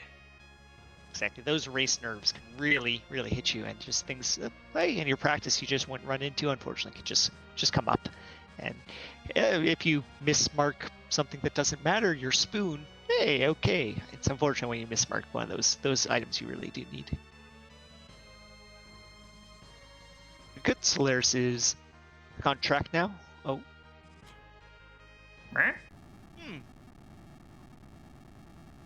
All right, this is definitely interesting turn of events. I wasn't expecting this. I definitely will have to ask a question. Okay, there's a reset. That's good. That's good. Soleras is playing with us. That's my guess here. That's what it feels like, right? A little bit. What? The double check here of what items we have. Good. I was a little worried for a second there. This is a save back to before fighting the D-Lunars. Oh, that's unfortunate too, because there was a look at the key item, so he had the chance to see again. He is in go mode. This is unfortunate for Soleras.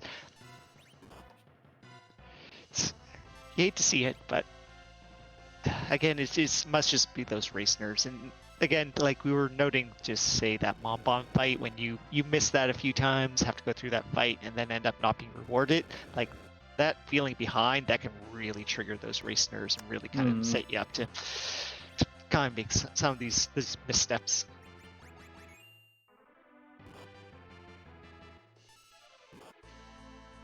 It could also be the coloring. Maybe Soleras isn't as too familiar with what the key item menu they're showing, which is there's the gray for you don't have it, yellow for you got it but haven't used it yet, and the white for got but used, and maybe isn't too sure what those are. The who knows? Different colors are indicating. Yeah, the race nerves are it's a part of why I'm up here in the booth and not on the screen. The nerves get to you and make you do very foolish things. You'll flat out forget areas of the game exist when you're under enough pressure. Oh, definitely.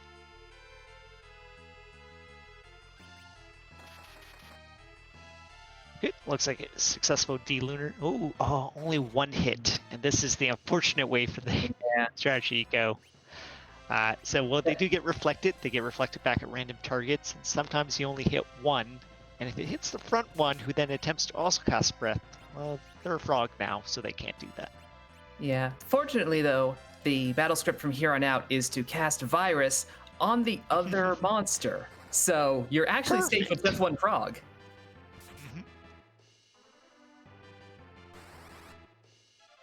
Definitely. Soleras did the right thing, attacked the frog, who then attempted to cast Wall and couldn't. And so now we'll just have them virus themselves.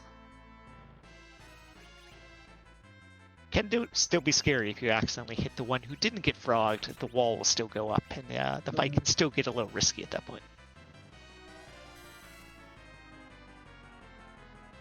But for now, we just get D-Lunar help here to take out his frog buddy, while we throw Fire 3s at him to take him out.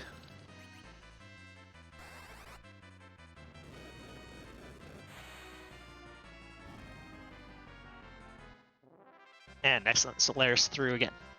So that will reward with the Sand Ruby, and Soleras knows I'll give him Porum to complete another objective. And hopefully then turns in either the Pink Tail or the Admin.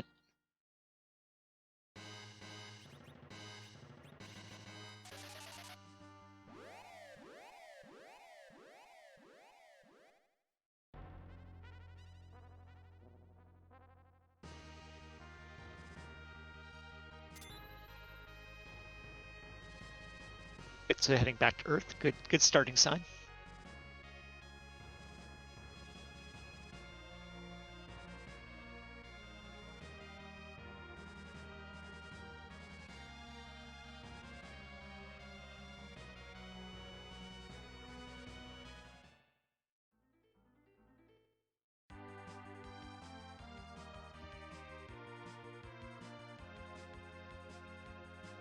It looks like the Sand Ruby will be the first turn in out of the 3 options here.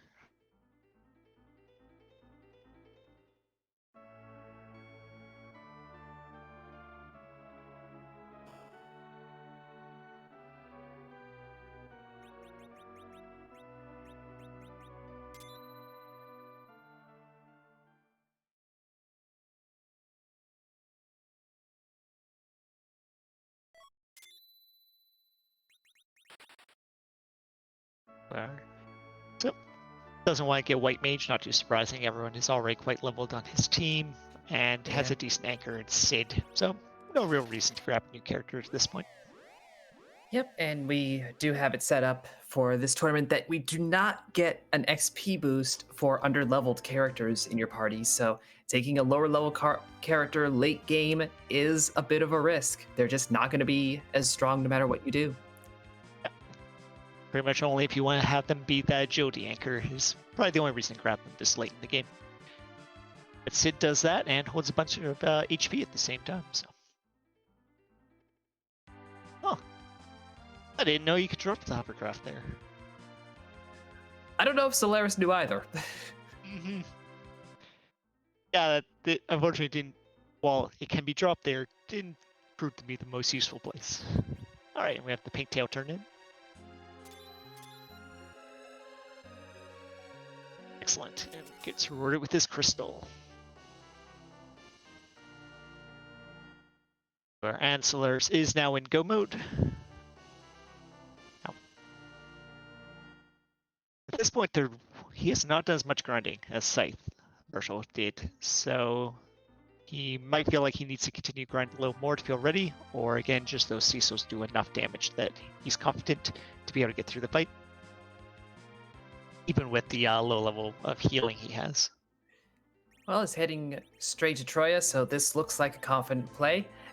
The characters are mostly near level 50. I would be pretty confident. Yeah, definitely. And 2 Cecils is a good source of damage to come through. I believe that that Sid is already anchoring for the team as well. All right, Soleras heading on in. Yep.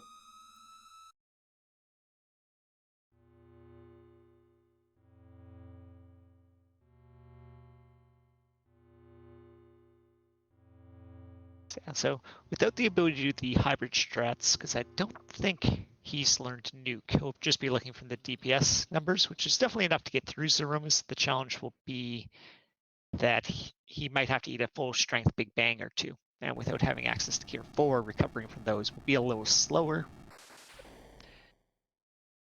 Yeah, slower, but definitely still doable. Definitely still doable. Obviously. But again, those levels between Cecil and Yang, that is going to be a lot of damage. Maybe he will be able to get past the having to deal with a full strength Big Bang.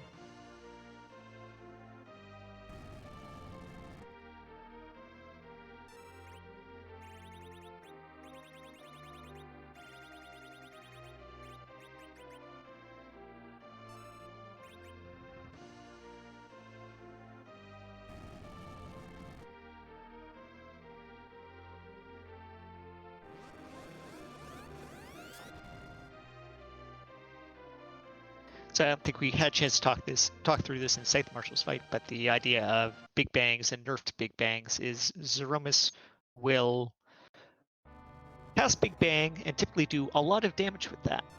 But there's also the opportunity to get him to change his spell power, which he does before his counter nukes.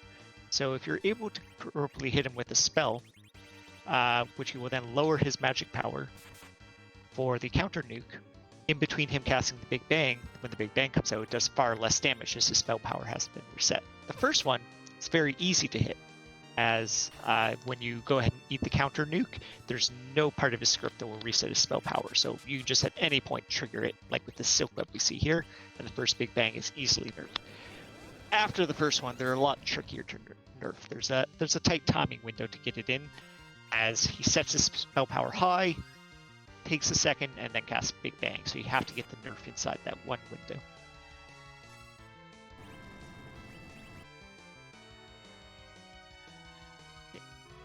Very common to see the Silk Web go out there to both, one, trigger that nerf at the first Big Bang, and two, lower that agility. Mm-hmm.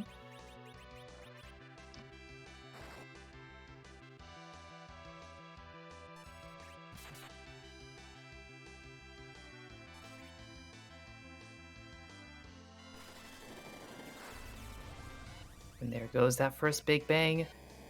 Very good chance everybody survives this. Yeah, even with it rolling towards 1200 and less. 1200 in damage and less. So if everyone above 1200 HP, you expect to see them survive. And getting his Cure 3s together. So the nice thing about having both your Sids and your Yangs, who have very high HP pools, is they're going to survive these Big Bangs and are up to then cast Cure 3 on everyone else. And just let your Cecils continue swinging there for 3,000 and 4,000 points of damage apiece. Definitely a good way to get through this fight.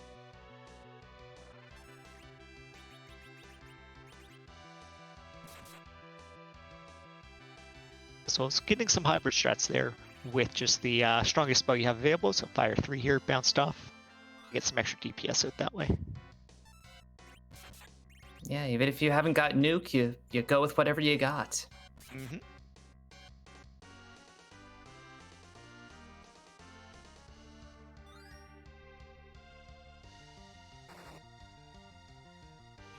And honestly, even without having a white mage, using a higher level Sid with a curse ring as your anchor, he makes for a great chemist in the party. That huge HP pool means he's probably going to survive a lot longer, and you can handle, that responsibility of throwing potions around.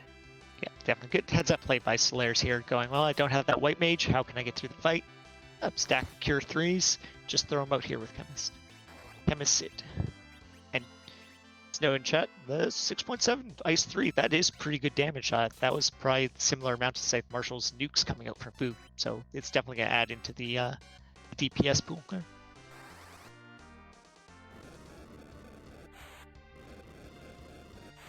There we are. We saw the shake, but no Big Bang, so it's likely we're in the second half of this fight here. So the script kind of resets, and Zeromus will have to shake again. So there's a good chance we might not even have to see that full strength Big Bang. There's the second shake, so we did make it into the second half of the fight and avoid a full strength Big Bang.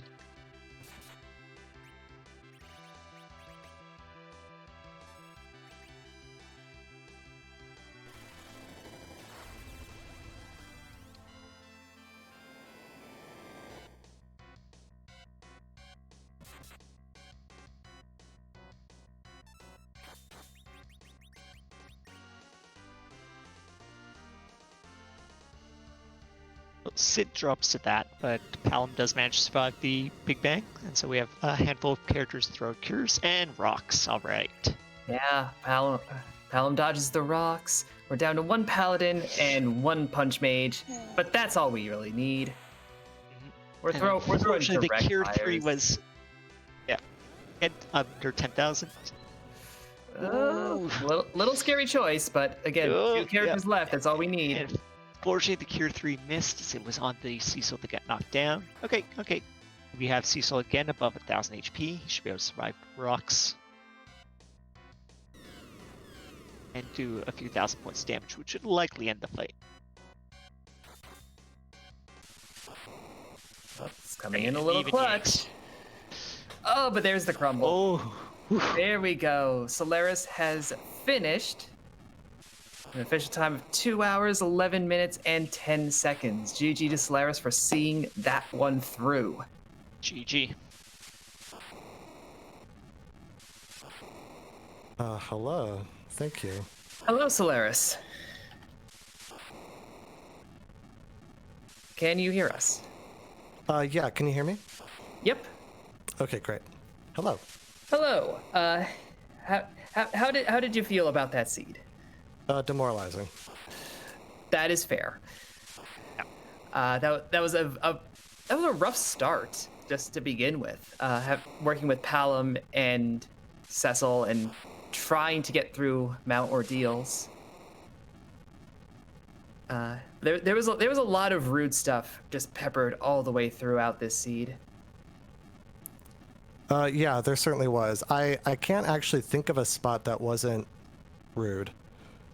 Kind of from start to finish. I mean, there were a couple of free bosses, but they were showing up early, which is not where you want them to be. Yeah, certainly not. But then, starting off with the magma key, you did, make the move going down to the underground early enough to get advantage out of that. But yeah, it was just this land of summon monsters. Props to getting through those fights. I know they didn't pay out, but props for getting through that. Thank you. I suppose I'm just going to share a thought, I guess, on this type of situation with this party. I think the one thing looking back, I'm okay with the gambles I made, maybe not Golbez, but with the sirens available, I could have just bought a huge stack of sirens, sell everything else, maybe even loot Cave Bahamut and check the boss if I really need to, because the siren shop was at the moon, and then over level to just try to power through everything. Yeah, I guess that would have been, the safe approach, but it would have been a large time investment. So Yes. I don't blame you in any race situation for not taking that approach, even if it's on your mind. So you do just have to kind of keep poking around and hoping you find something that will go smoothly enough and give you that edge. But it just turned out like that alt gauntlet at the Wyvern spot, which also very rude. That mom bomb at Ogopogo. I was impressed that you got the Quake kill how you did, but that was a big sink. I am too. That was definitely an accident at Mom Bomb. One of the things, I don't know, I think my concentration was not really where I'd want it to be during a race, because I kept meaning to turn the battle speed up, down, whatever. Make it. I kept meaning to make it slower, because without any Zerkers, battle speed 1 with those tough moon fights, I think really against me. But I guess this entire race is a showcase of all the incredibly difficult boss fights I can get through, so I guess I can take that with me. I mean, if nothing else. I have absolutely done the opposite and set myself to Wyvern standard time and then left it there for another 5-6 boss fights, far beyond when it was necessary. That's a rite of passage there. It happens. And yeah, I don't blame it all for like it looked like the whole issue with the adamant getting that and then just not immediately turning in, like that's the sort of thing that comes down to race nerves, and I don't blame you at all for finding yourself in that state as well. Yeah, I actually you'll see me checking the track items. I'm pretty sure I was missing something, and I just, by the time, I don't know, like 2 hours in, mentally battered, I couldn't think of what it was. It was even staring at the screen, kind of counting the items, and I was like, okay, I don't know. My brain just wasn't processing what I was looking at, so I was like, I'm just gonna keep moving. Yeah, this can be a tough mental game too, and it just kind of hit you hard today. Yeah, definitely. Clubber, any questions you want to throw around for Soleras? Nope, nothing else from my end, but GG on getting through that seed. It definitely was a tough one, and you actually showed a lot of kind of heads-up play there and getting through some of those really tough boss fights, as you're noting kind of on those high battle speeds and showing good strategies to get through those. So good plays definitely on getting through some of those. I appreciate that. I really do. This is one of those that it's like, kind of makes you question your own skill, you know? So I appreciate hearing that.